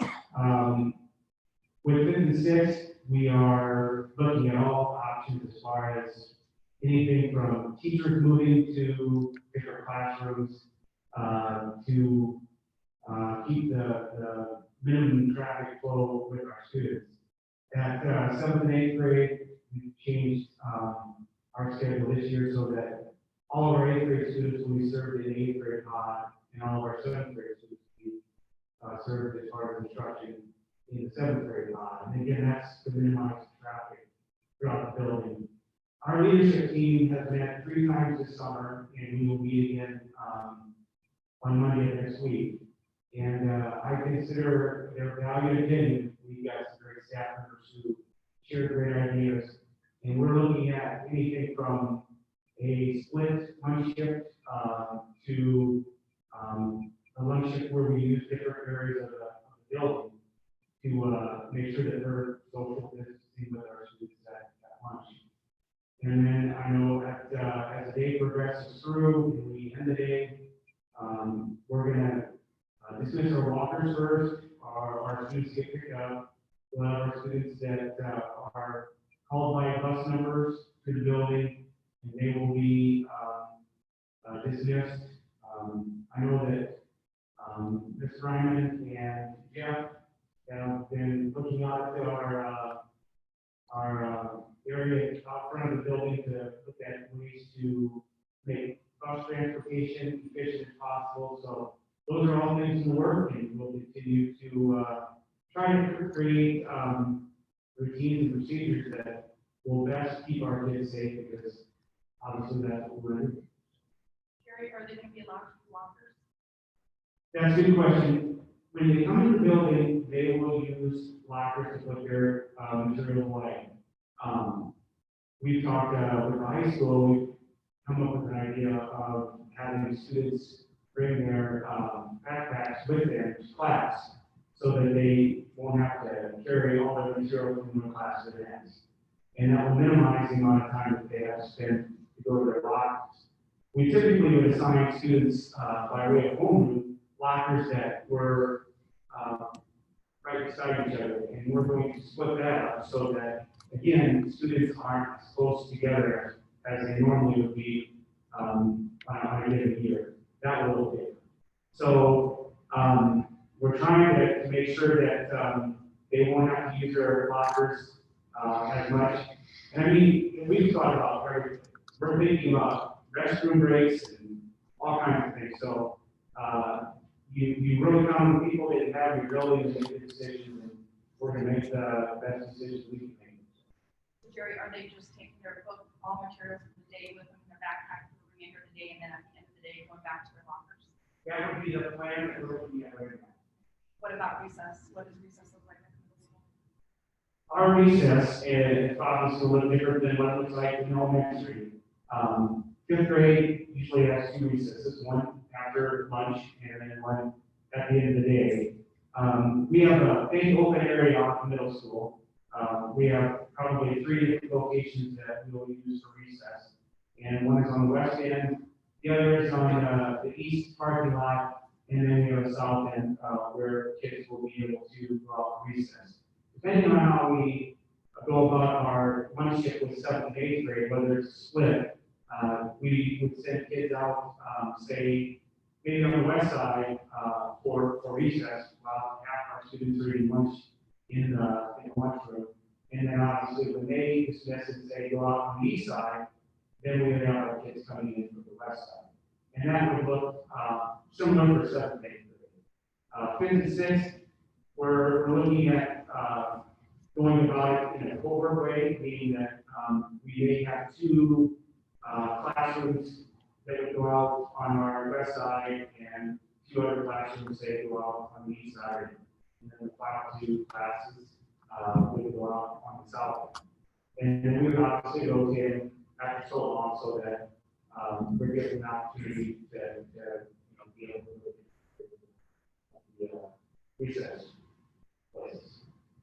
Hey, Jerry, would you describe situations where kids will not be required to have a mask on through the day? Because I've listened to all these concerns, had tons of emails, texts, And where the rubber meets the road, as I hear these great parents out here and teachers and staff is, you know, we don't want these kids to have a mask on for 10 hours from 8:15 till 3:20, plus the bus time before getting to school and getting home from school. So please, can you guys describe specifically when can these kids get these masks taken off if this is a requirement?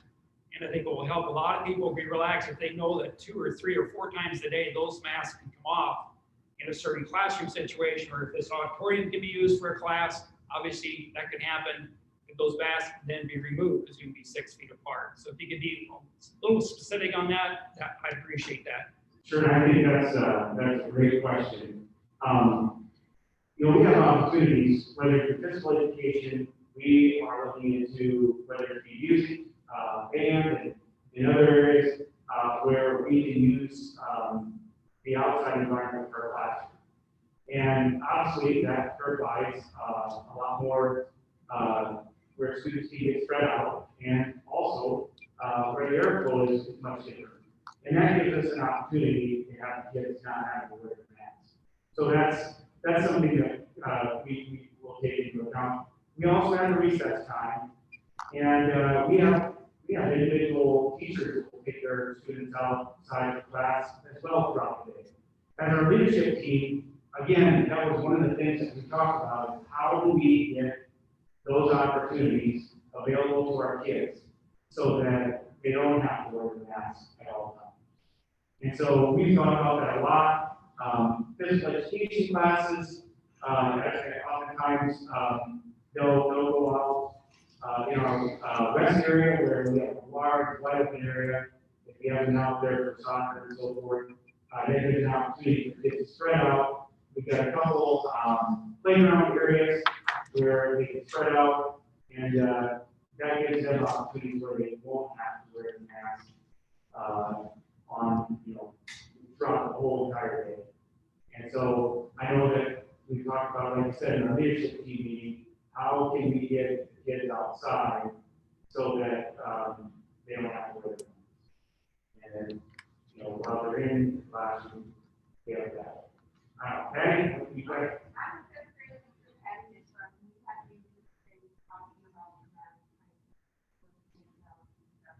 Then we said, once we know how many students we know, then we can re-measure our room and testing with all in their measuring. And yes, we're going to teach remote and we're going to teach, and that's why we're going to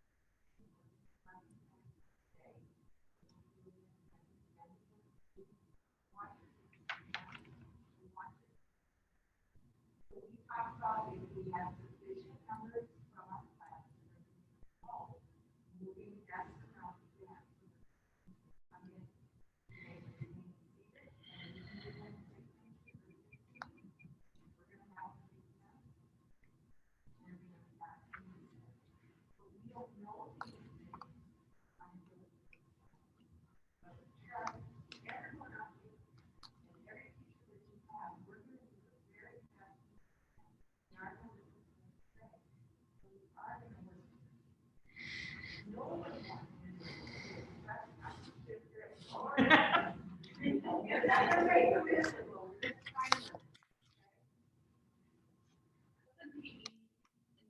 Will only get taught so many days, so they go days without PE. Yeah, I think that's probably it. Every building, we don't have PE every day. We run a 6-day cycle, and so we have physical education, you know, at least 2 times in those 6 days, and have them rotated through. But we're not only working on having them outside of physical education, but we can have small standing science classrooms and other classrooms outside where students allow that opportunity to have masks on. So it won't be just limited to physical education class. We're trying to be creative with our music classes and looking at using the gymnasium when it's available, having them outside, which again gives them an opportunity to not have their masks on. It's just, you know, what we're dealing with right now, we have to be creative. I think we can all say that it would be very difficult to have a music class with a mask on. So we have to get creative with that. we're certainly looking at ways we can make that. I like this. Like, it still goes back to sports. And obviously, I love sports. But, so, we're trying to do social distancing. That, Like, you want to wear masks, you need to be, well, correct, during school, and that's what your kind of goal is right now? That's what it sounds like. right now, what we're talking about is, because we are trying to be consistent as possible with 6 feet apart. That's not realistic in our middle school building for a classroom, or as our students are moving throughout the building, whether it be in pod or hall. So at one given time, yeah, they could be 6 feet apart, but in the next second, they're not. Whereas if we're outside, we could be a little bit more consistent with that 6 feet apart and being able to do those activities. So, like volleyball? I can't speak on volleyball because I don't know what that's going to look like as far as the sporting piece of it. I don't know what our athletic directors plan as far as what that looks like. No, I understand that. Okay. But, so we're gonna do it in school, but I still have a problem with this transition sports.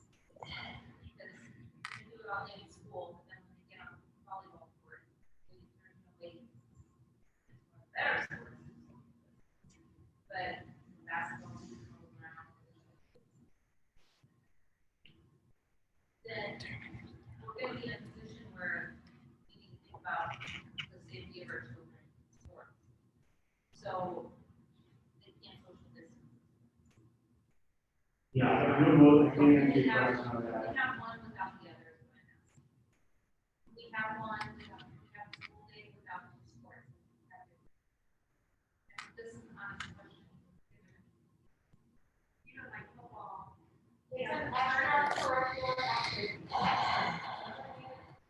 Hey, we have to go to school as a provider and for your child, so that is the requirement for that.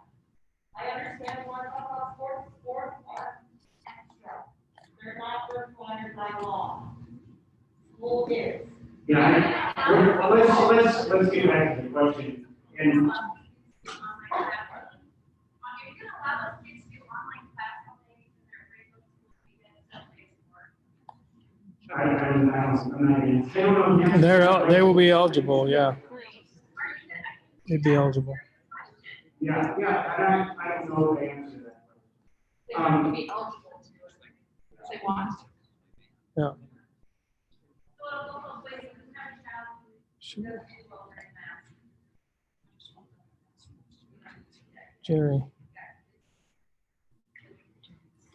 Jerry. Let Tammy go. Any underlying condition. So those kids get a medical exemption. I don't know the answer to that, but I'm gonna let you speak on that. Well, I just, anybody can answer the question. Thank you, Jerry. I believe the question was, what would a typical school day look like? And obviously, we're still continuing to work on that.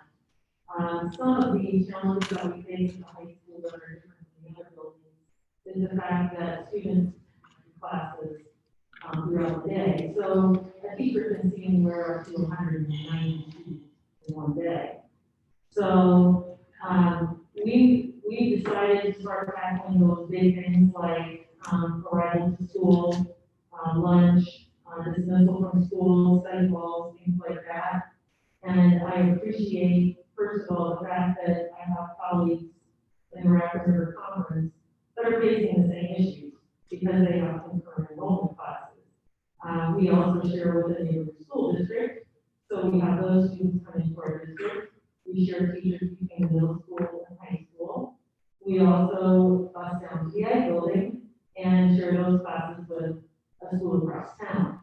So, for the first time in my career, I'm basing my decisions on something that's never happened before. So, the creativity of our building leadership team, the ideas that they have had as we met and thought about those challenges have been very strong. Now, that said, since none of us have ever done this before, those things will change and develop and modify, and we're gonna get good at it. So we just need for everybody to continue to spread and be patient. Our plan is not a whole lot different than what Mr. Raymond mentioned as far as when students arrive at school, they will go to their first period class, and we have all kinds of different options for lunch. As far as moving from class to class, we'll move from class to class. We have the highest enrollment this year that we've had in a long time. I believe we're up to near 600 Mr. Leslie. And so,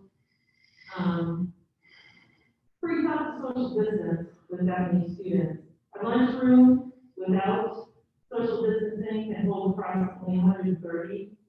And we're looking at near 160 per lunch shift right now. So, we have to wait until our schedule settles down so we can see who has an off-campus TMAC class at that time that may not be here for lunch. And who might have a study hall by it or during it. So there's a lot of different moving parts in it. But we have talked about some of the same things that Mr. Raymond talked about with possibly using the gym, possibly using some classrooms, possibly having open campus for lunch. We've tried all different kinds of ideas that we are working on. We have the advantage, many of our students drive, which can be an advantage, or sometimes a scary advantage. The thing about this is that I'm finding out that I like, and I'm an artist, I was an art teacher, and I love challenges, I love to be creative.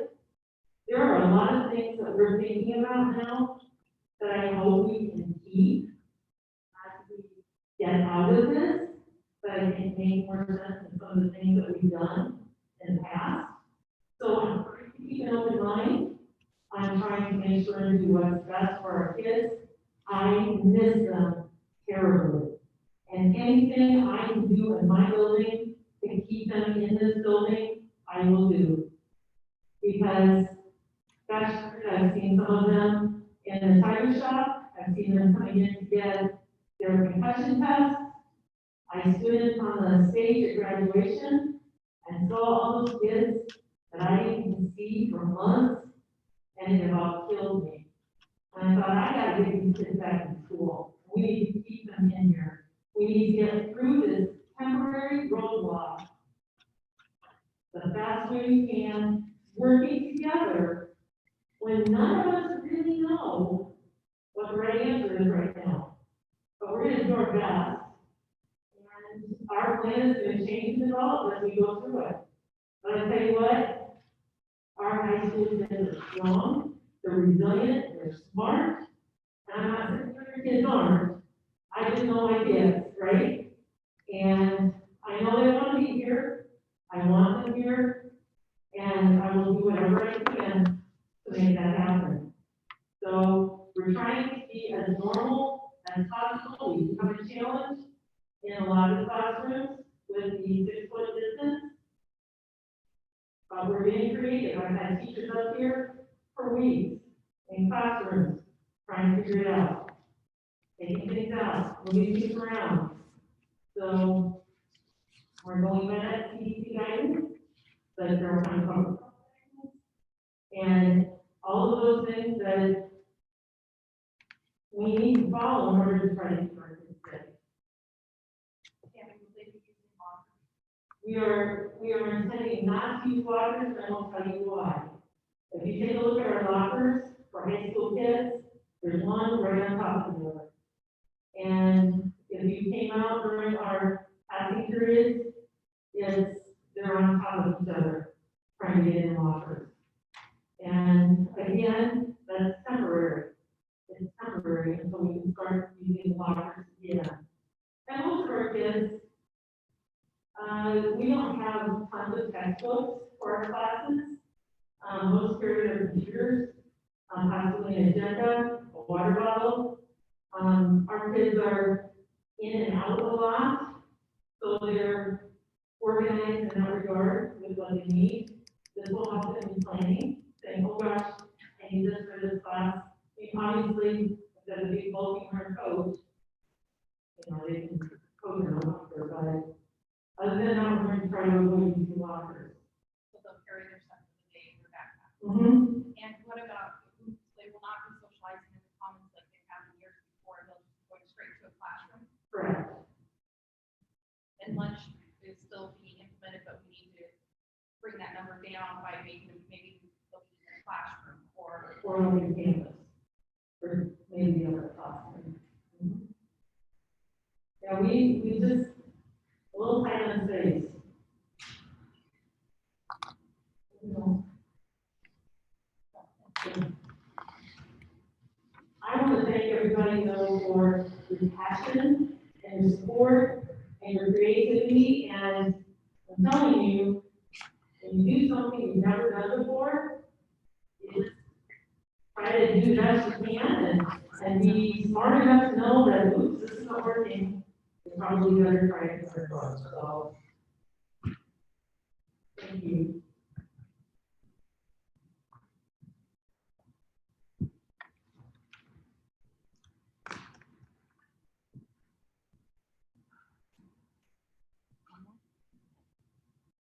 One last comment. I was just wondering, when this friends in our teachers at Carroll, if the board has considered, using a hybrid model for high school and in person for younger children?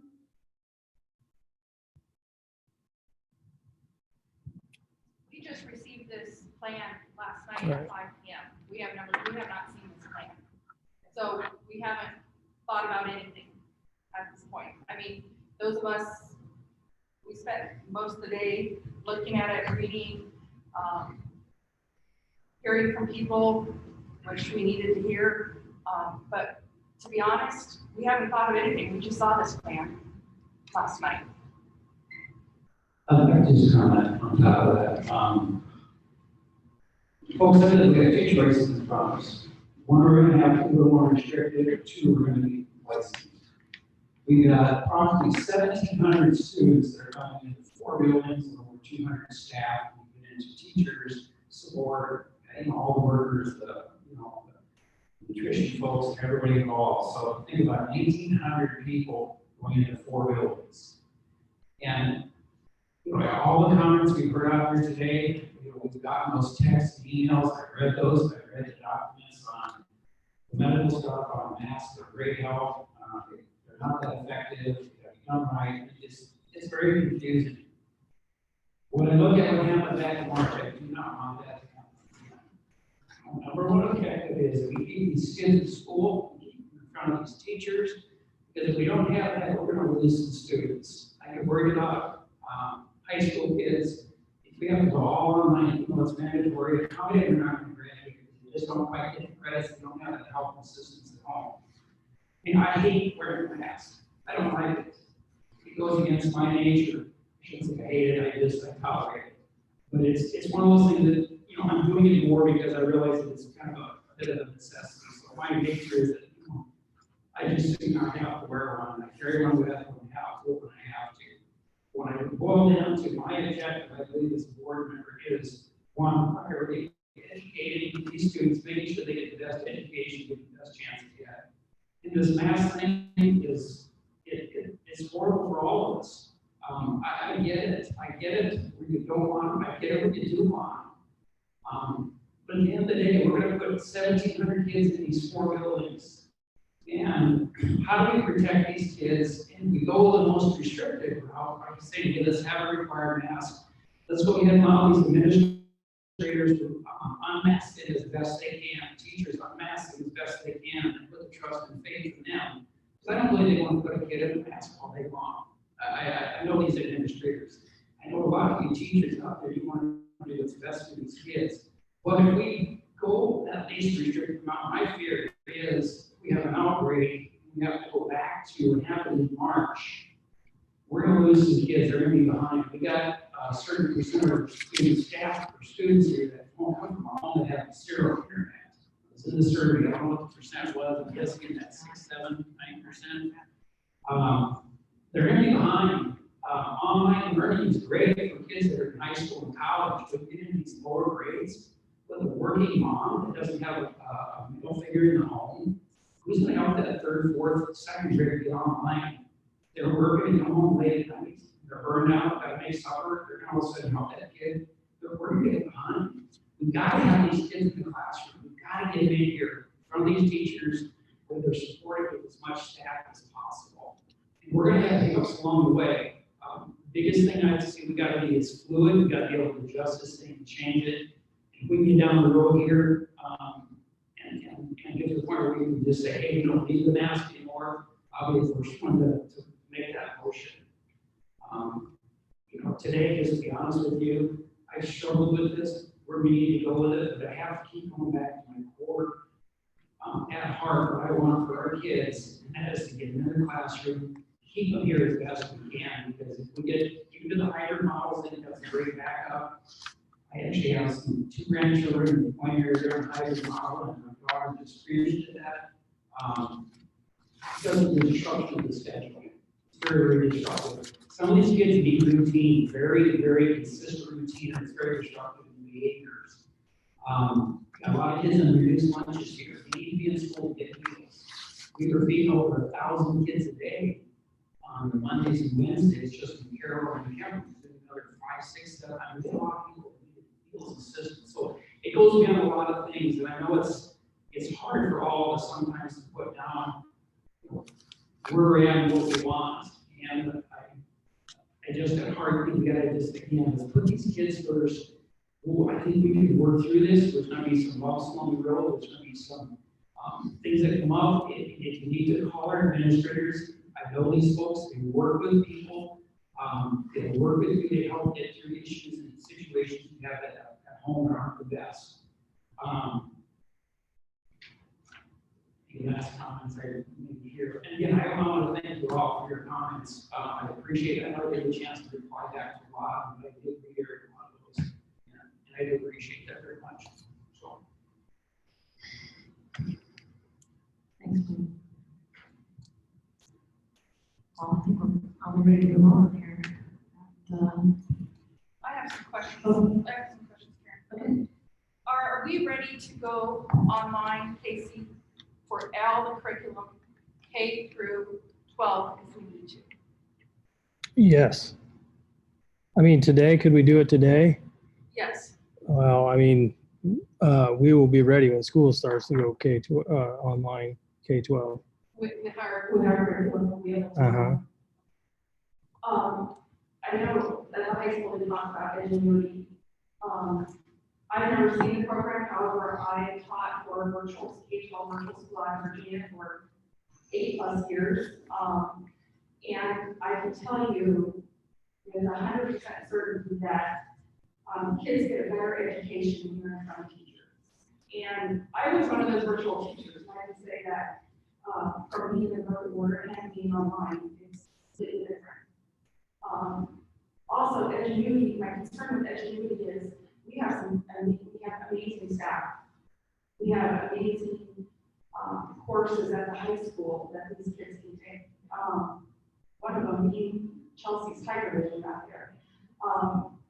Edgenuity is not going to replace those. So, are we ready to go online with high school courses with our teachers teaching them and not Edgenuity? It's my understanding that if school gets to be able to for, and correct me if I'm wrong, is it a 2-week period? It should be, it shouldn't be longer than that. Yeah. And if we had to do that, there's maybe a little bit of a misunderstanding. Edgenuity would be used for those students that choose the online option only. Okay? If we were to shut down for 2 weeks, our teachers would be using their curriculum, their materials through Google Classroom. And so that the face-to-face instruction of the teacher, our teachers were granted time through our teacher quality money for this summer on preparing themselves for that eventuality. And so, some of our teachers have been using Google Classroom more than others. We got lots of practice with Google Meet, didn't we, teachers? During the shutdown with our students and with our staff.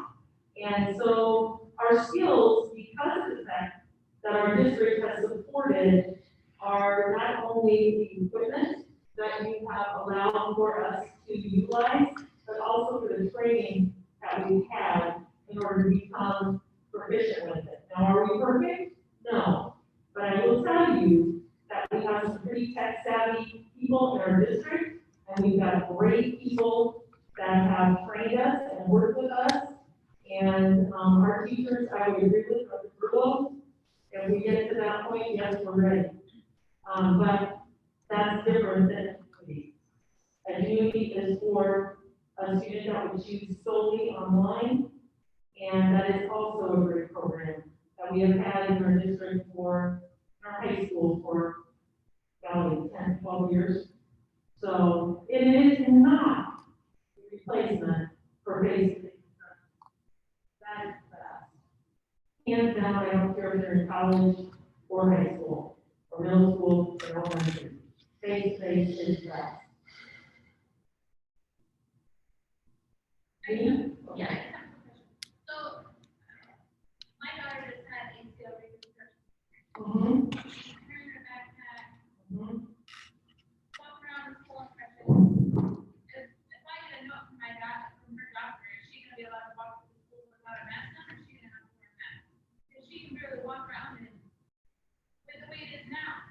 Right, and even in non-COVID times, if we had a student on crutches, having their backpack, we make special accommodations for that student. We either have them have a buddy that helps them, or we have, classroom sets in each room, so that student doesn't have to do that. I am the first person you will find that does like backpacks in the hallways. I am the first person, right, Mr. Leslie? But, again, this is temporary. Just like if we go to open campus lunch, it's temporary. It's temporary, and I hope it goes away really fast. Really fast, because that's the other thing that makes me nervous. I care so much about our kids, I want them safe, and, you know, they're gonna worry a lot about it. But I trust them to handle it the best way they can, but I agree with you, that's a concern. But we let them leave early from class so they don't have to fight the crowd.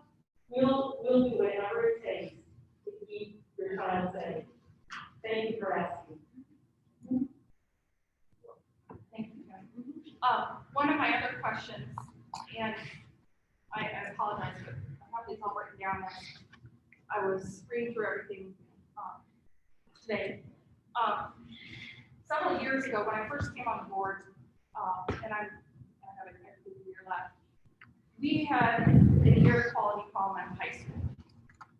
The carbon monoxide levels were high in a certain wing in the classroom because of the add-on of the high school and the HVAC system. Basically, we did a bad job at that. And at the time, I spoke to a physician and said, is this something that, an in-town physician said, is this something that I need to be worried about as a board member? And he said, yes, because what you're gonna get is sleepy kids. It's gonna be toxic until they open the door and the kids leave. And I don't believe that, I think we put little Band-Aids on things, like maybe putting a fan in a classroom or a little portable AC in a classroom, but we have kids now that we're gonna have in masks and in bad quality air quality because we've never addressed these things. Have we ever addressed the things in the other buildings? I know for a fact my kids were at Adams in the dead middle of winter when it was 20 degrees outside, they would wear short sleeves to school. Because if you've ever been in Adams in the winter, it's like 90 degrees in the classrooms, especially in the portion that doesn't have AC in it, which is the old portion of the library in that area. I feel like we need to do a better job at looking at these things in our district before we put our kids in a more difficult situation. So, you know, that's one of my concerns. I know that we have looked at HVAC systems, which is a different thing than air quality. To get an outside person in here to look at it and give us how we need to fix it so that we have a safe environment for everybody. Another thing is I have a hard problem with that. If we mandate masks in school, and why all of a sudden is the virus not infected or doesn't affect people in sports? We've had kids in open gym all summer long. My daughter has gone. They are not social distancing and they are not wearing masks. And there's been no outbreaks. Why is it okay that we put these kids in masks for education, which they should enjoy doing and want to go to school, but we aren't requiring the same thing for sport? To me, that's ludicrous that we would think it's okay to mandate it for academics and not sport. And it is a school function. It is sponsored by the district. Those kids are in our care. How do you say they don't have to wear a mask for a volleyball game that's inside, but they have to wear a mask sitting in a classroom with 20 kids?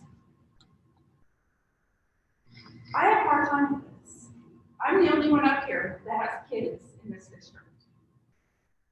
This is a personal thing too. I have a son that has asthma and allergies. He can't wear a mask. He can't breathe in a mask.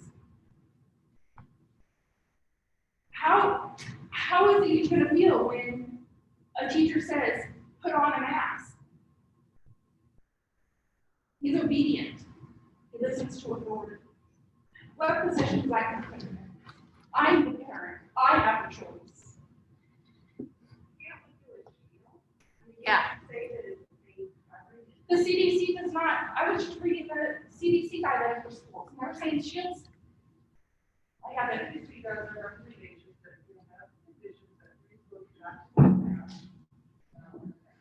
says clear face coverings are not face shields. CDC does not recommend use of face shields for normal everyday activities or a substitute for a cloth mask covering, because of the lack of evidence of the effectiveness of the source of control. You know, I'm struggling with this too, people. Do I put my kids online? I don't want them doing ingenuity. If the people that are scared put their kids online, what do we have for the people that aren't scared, that want their kids to live and want their kids to go to school?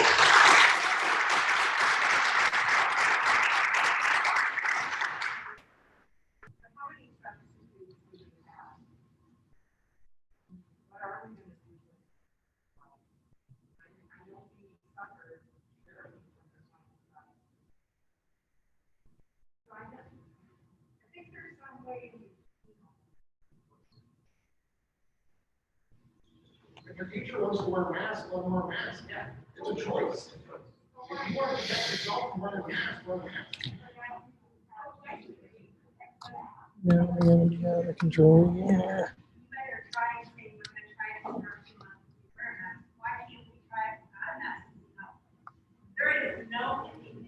Because if you don't wear a mask for 2 weeks and somebody dies, they can't come back to life. But if we wear a mask for 2 weeks and nobody gets sick, we can go without it. What's the survival rate? You want to, you're willing to gamble your children is what you were telling me. I mean, we really don't know. They're my kids, not yours. Please, please. That is, this is just as good as I can be right now. You need to be more subdued.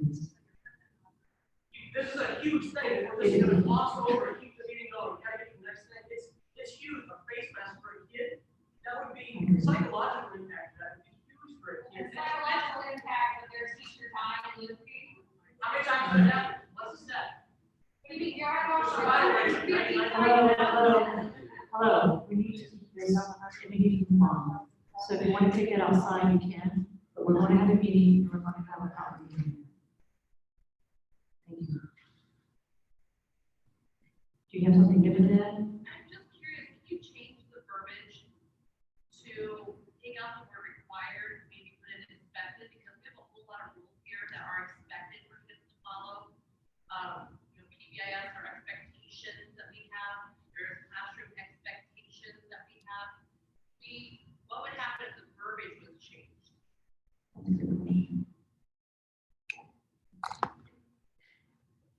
Yeah, I mean, that's definitely an option that we would have. I mean, I think everybody would need to understand, what expected meant.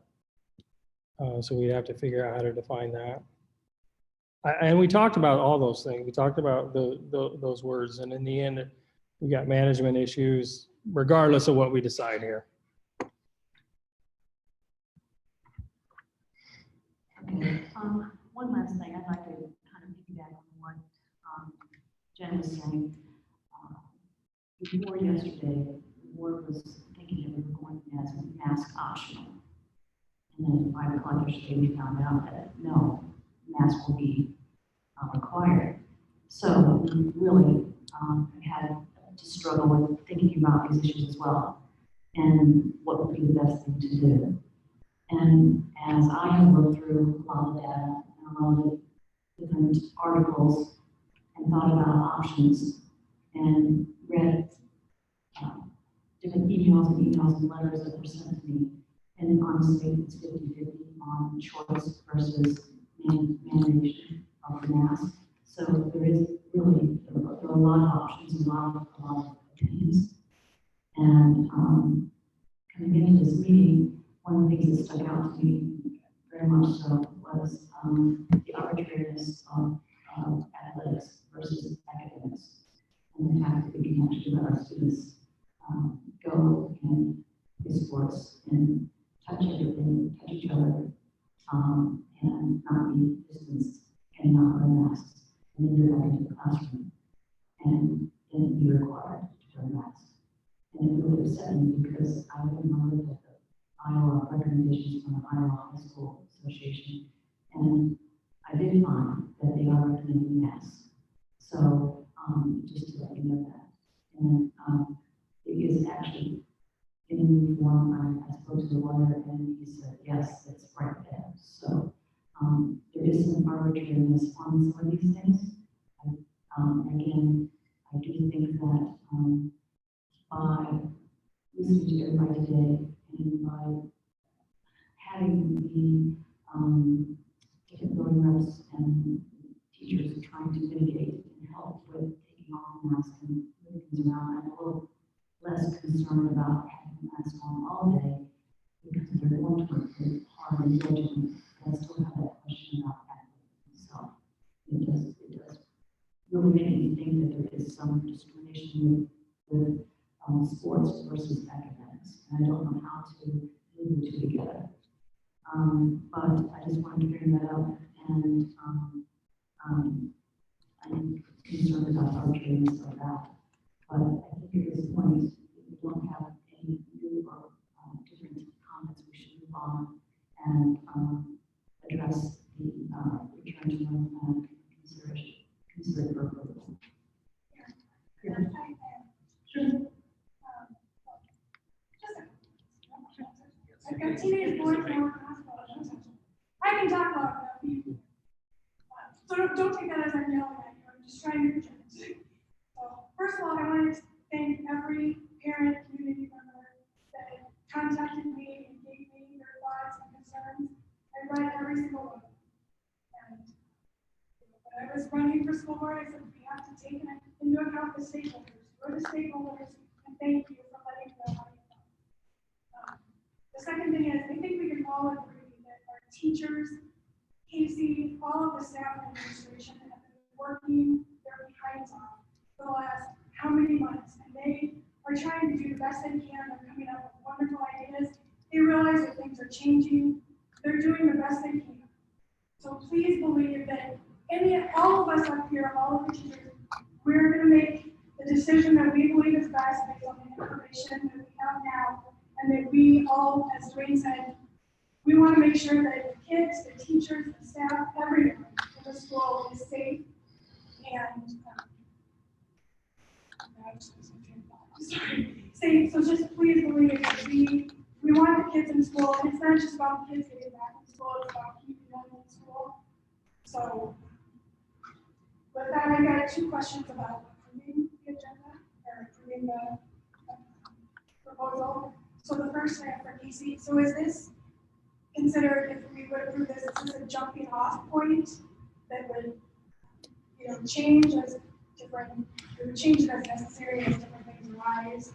How locked in are we with this?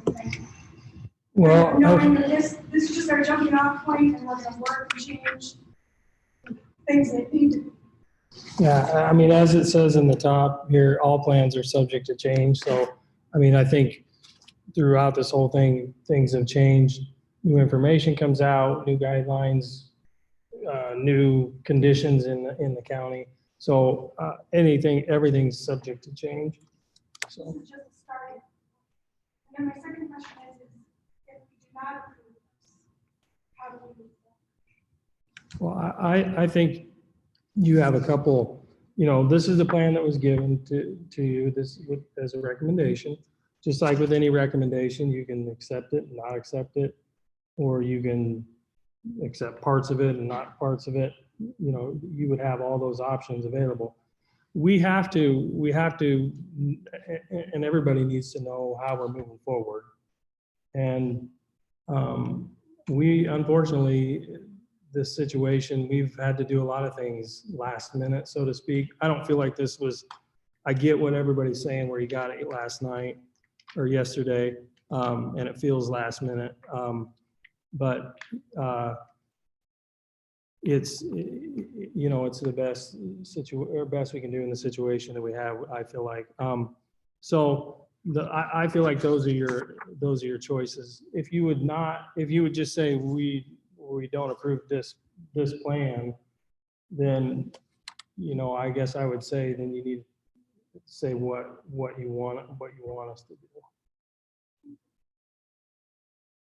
I have one question. Can y'all hear me? First of all, I owe you an apology and I am sorry. Sometimes my mouth goes before my brain. I know, I've worked on it for 65 years. Sarah Schulte, the nurse, you made a comment about how up and down our numbers are, but that we're trying to get it down. And have you seen, is there some kind of guidance we can use where we can say tonight, oh, for the first couple weeks of school, we're gonna use masks, and if things come down, we can stop. That's, We're going to reevaluate that. You don't know what's going to happen. You don't know what's going to happen in the first week. You cannot get that over before school even starts. Because of the closures they have. So, as we continue to move forward, we're going to be looking at our numbers for our county.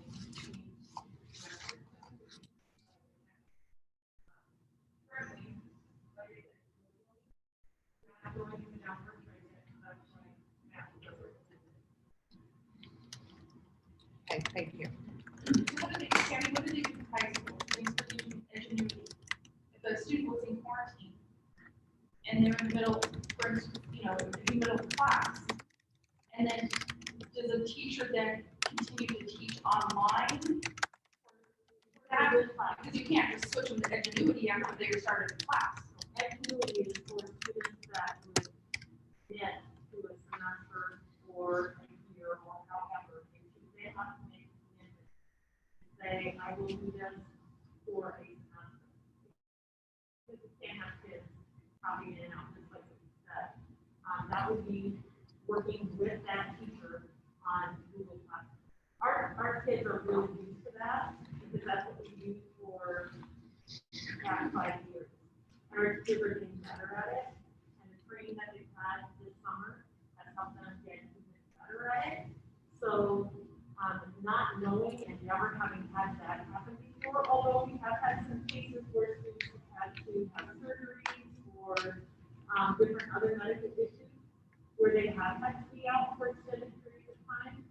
And our teachers are always willing to work with students and be creative and figure out ways to help get them through that. So I would assume that that's what we would do with this. But you're right, we would not have them hop in and out of one program or the other. That's not good for anyone. Is there a way that we can have, if people choose to do the online, to have them take the courses here that are currently serving students? For instance, if they're calculus here with Mr. Durham, could they take calculus here online with Mr. Durham? That's part that we talked a lot about, because then you're asking teachers to do two different things. And I think right now we aren't prepared to put our teachers in that position, which is why we're thankful that there is a choice for someone who is temporarily choosing online. We aren't anticipating this. We're hoping, my hope would be by January 2021, things are starting to get back to normal. But right now, we're not prepared to put a teacher in the position of having to teach face-to-face and online. But that's a great question. That doesn't mean that's not something that, we have thought about. But the elementary and middle school are prepared for that. The question was again. You're not using Edgenuity. We would. So your teachers are prepared for teaching both online and in person. Yeah, Edgenuity would be 612. So we would, we're getting professional development training that are free and service days on the program, so that our teachers know how to pick and choose the content, areas where we would want them to take that online. Another thing to think about too, with 14 students, possibly we could look at using the swivel camera technology for taping or video recording the lessons from the teacher. Now, obviously, we don't count all of that equipment available for every teacher, but we can find creative ways to make that happen. Would be for And they would have the same requirements as the students that were in the classroom, for instance, for assignments. We're not giving them busy work to sit on home at home. No, they would basically be able to see the video of the teacher's instructions through their computer, through their Chromebook. No, but for their assignments and stuff, we're expecting the same from them as we are in class. Yep. It's not going to be a bunch of busy work to. No, that would go through Google Classroom, and they would get the same assignments that the other students would be working on, just like they were part of the class and in the classroom. And it's on the elementary side, and we do not have Edgenuity yet, right? But tomorrow I took a phone call back from Amanda that we talked about the purchase of that particular product. In the Google Classroom realm, right?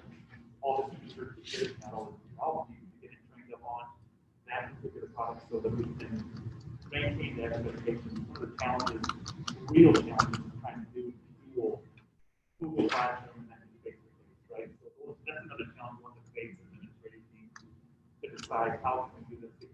We have to have parents that choose online instruction for a kindergarten, first grade, second grade, right? Which is hard, right? You know how hard it is. And so the more we can get more professional, more delivery model for the community or whatever the product is, that's our focus. Keep the standard high. Casey, did you explain to us how long this plan will be in effect? It would be in effect, I mean, it's subject to change, so I mean, when the circumstances change, it could change in 2 We weeks. would have had a special board meeting to change that, this adopted plan. I don't think so, but I mean, it would probably depend on what, what's going on. So I wouldn't want to put that in stone for sure, but I mean, like, if conditions change and we can reduce the face coverings, I mean, I don't know that we would need to get together, assuming that we pass that. I don't know that we would need to get together for a board meeting on that. Has to be approved for public health listing. Well, we have the, we can make the choice on face coverings. I mean, but the recommendations may change based on the circumstances.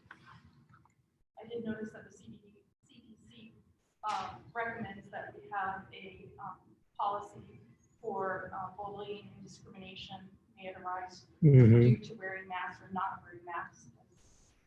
The face coverings, do we have that in effect? Or Well, I mean, we have a bullying harassment policy. We might just need to add some language that specific to this situation.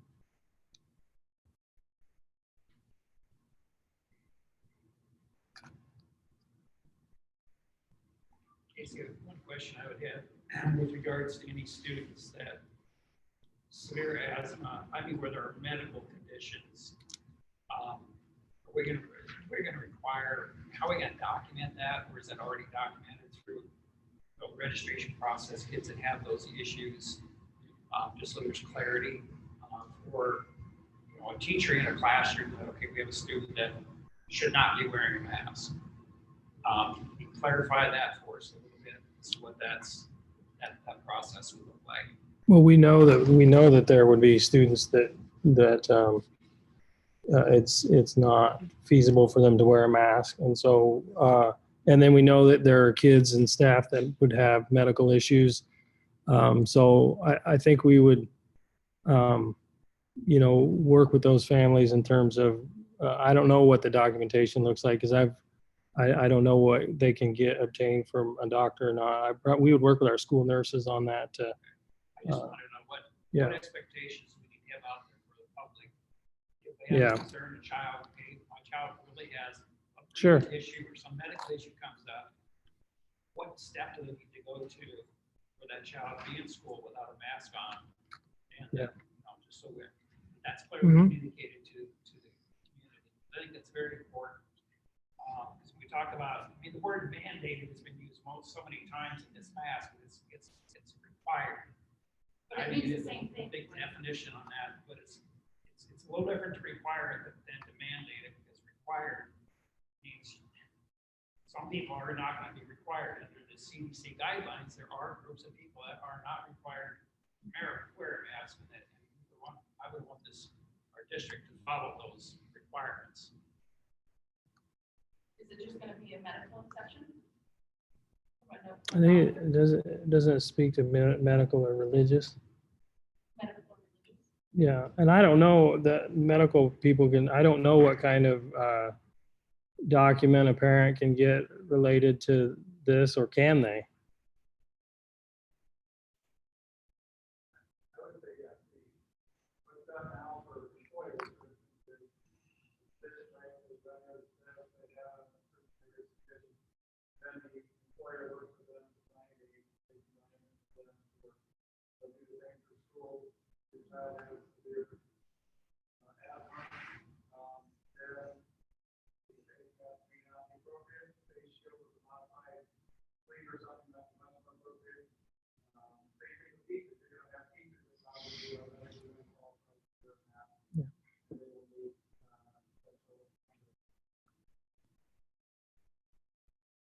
One thing that I'd like to go over too is that Karen spoke to our school attorney about if we use the word mandated or required, what we have to do as a school district. And we need to know this because we need to be following what he's saying. I'll speak to that.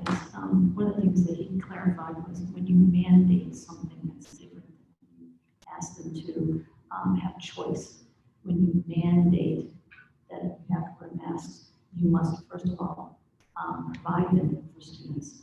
And then second of all, you have to be able to train them in the actual wearing of the mask and in the maintenance and care of the mask. You're responsible for all of those things if we mandate that. So I was really concerned that, do we have that in place? And so I'd spoken to him about, you know, what's the difference? What's the liability of mandating something versus choice? And those are the three things that he spoke about. So we have to supply, we have to train, and we have to have some kind of maintenance of these masks or face coverings. My question was this too: when we say face coverings, and then we are responsible for supplying and maintaining and teaching how to use these, how does that give any kind of leverage for parents to provide when it says, when we say we want to allow the parents and the families to use their own face coverings and then ours as backup? How do we teach them to use a mask that we did not provide or a face shield we did not provide? I was very concerned about that, if we are going to be liable, if we mandate these. What does maintenance mean? You're washing them? Washing them, cleaning them, making sure that they're not torn, making sure that they're doing the job they're intended to do. So we would be considered responsible for those three things. And so that concerned me about mandating versus having choice.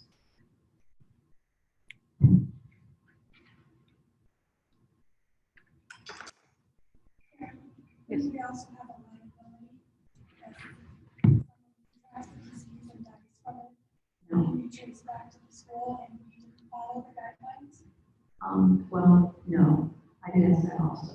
He said that because of the recent laws that have been passed by the state, that the liability laws changed. So there is no way they can actually trace it. That could be very difficult to trace that kind of infection back to the school. So we have no, we do not have liability, or it would be very, very, very, very difficult to try to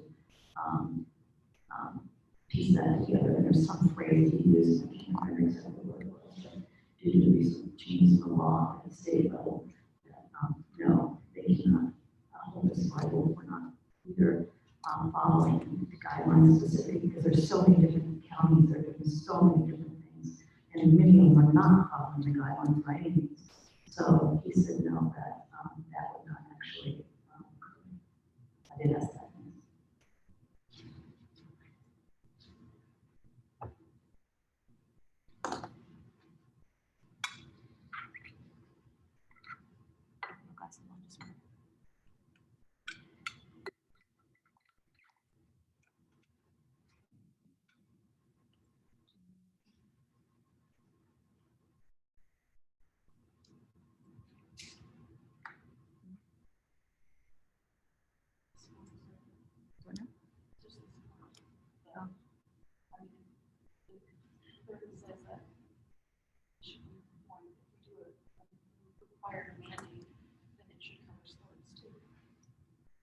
If we mandate masks, then sports should have a mandate as well.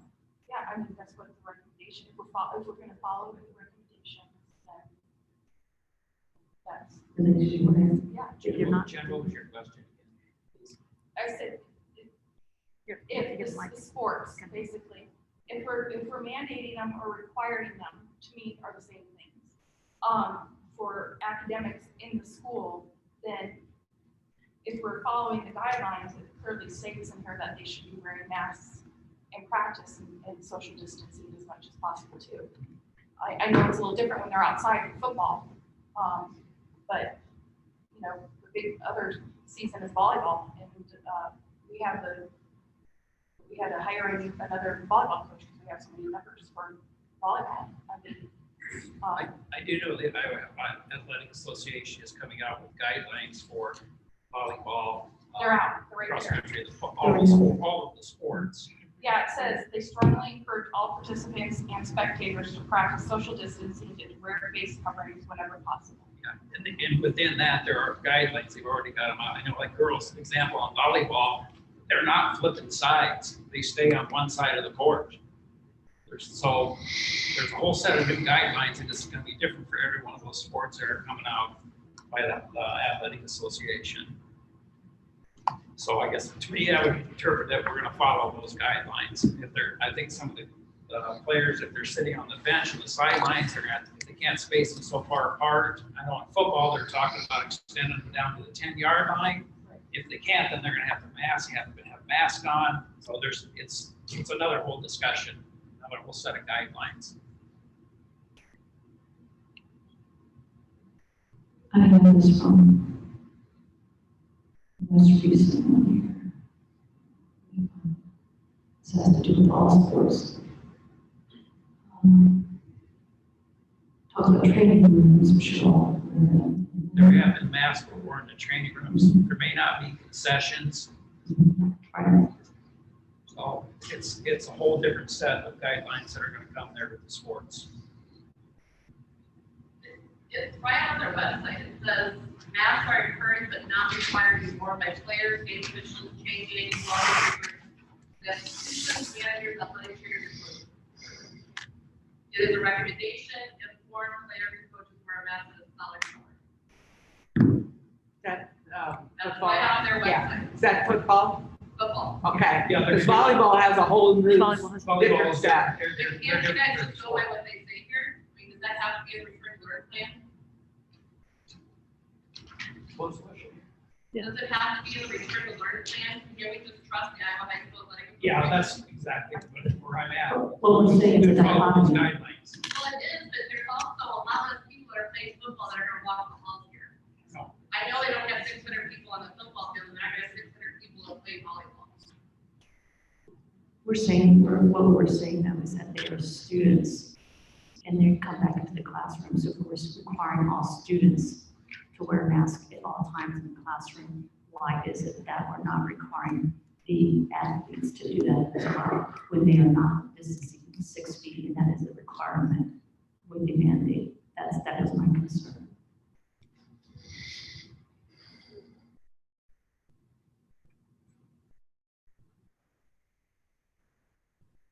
Can we change the wording to expectation? Change the wording, but does that mean? That's the question to me. Well, we expect them to wear shirts and shoes. We expect them to be polite. We expect them to stand in line when they're told to do so. We expect them to be respectful of their teachers and the administration. We expect a lot of our students, and it's amazing how well they do. I agree. Yes. The term of employment is just for school, it doesn't extend to athletics. That's how it's being presented to you, yeah. Yep. In the CDC guidelines, it says that they're recommending, CDC provides consideration for wearing face coverings and recommends that people wear face coverings in public settings or with people outside their household. Why can't we use the CDC's wordings and put recommends? Why can't we put strongly recommends? Why can't, if we're gonna follow the CDC like we said we are, why aren't we using the wording that they're using? And that would cover the sports. And that would cover the sports, it would be consistent through sports and through school, and we'd be following every person's guidelines, the CDC's guidelines and the 2 athletic association guidelines. So there wouldn't be a confusion of, of what we're trying to do, of who we're following and what we're trying to do.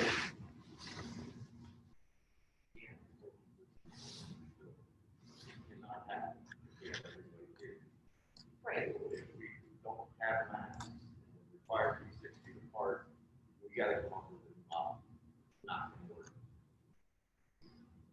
Not social distance. It's a 6-foot deal. It's 6 foot, and it's not just 6 foot like me and Dwayne are, it's 36 feet around each person. We forget Inches. to mention a lot.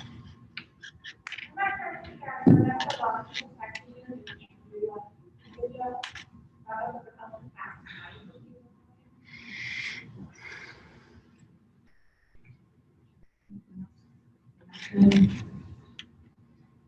Anybody else have any points they'd like to make? Dwayne, I'm sorry. any more points that you'd like to make? Any more points that you'd like? No. No, thank you. And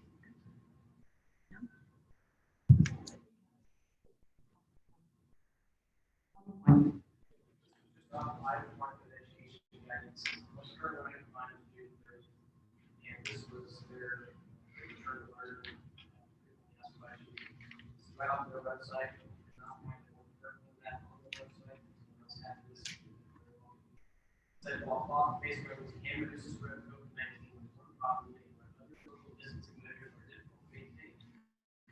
Department of Education, collaboration with the private department of health, districts, non-public schools, require Facebook for all students to have considerable health, safety, training implications for such policy.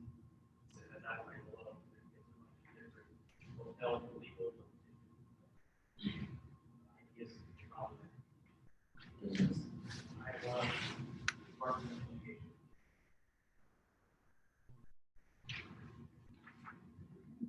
I know the area schools I was just looking at, the schools that do not mandate it or require it, those do not use those two words are South Central Putnam, Linden, Manning, Audubon, Jefferson, Ottawa, East End, and Pocahontas in our area. I don't have a dog in the fight, but while I've been sitting here, I tried to think of all the conference schools. And I may have missed some, but I looked up their return to learn plan. North Polk required, Perry recommended, EDM required, Winterset recommended, Carlisle required, Boone required, Gilbert required for high school, middle school, preschool through 5 expected. I don't know if I forgot any, but those are the ones I could think of. Some of them are going back to hybrid. I know North Polk is going back to the hybrid model. North Polk is going back to the hybrid model. I was just speaking to one of their administrators yesterday.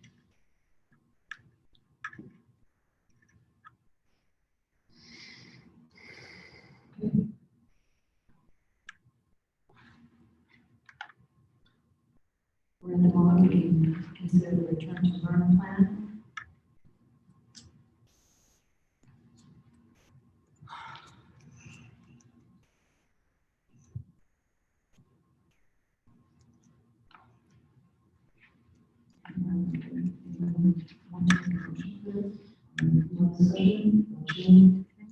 Any of the terms? Did you still send? Did you still send? I still would like to change that one, the word, I want to change the word and I don't know if I can. Oh, Jen, like old lady with the backstage music and stuff.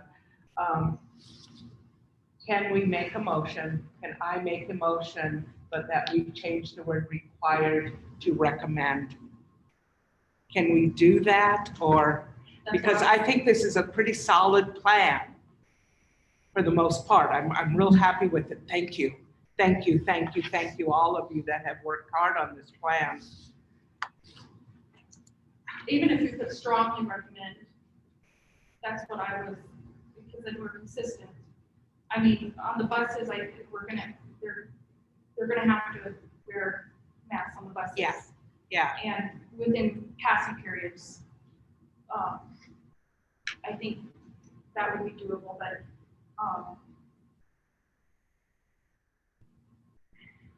I just, yeah.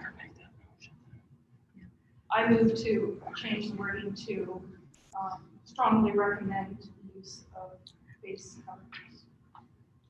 Second.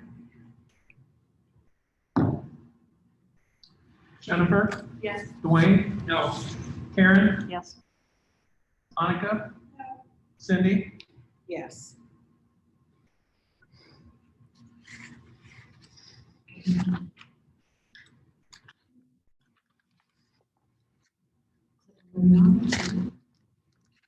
Adjournment.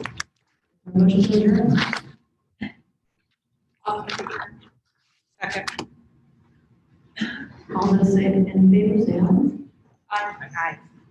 Thank you very much.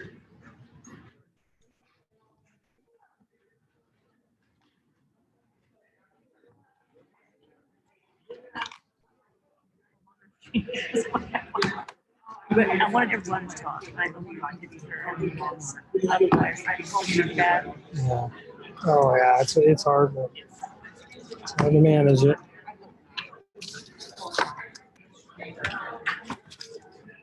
Yeah, I had a lot of time. Well, I saw you going through that.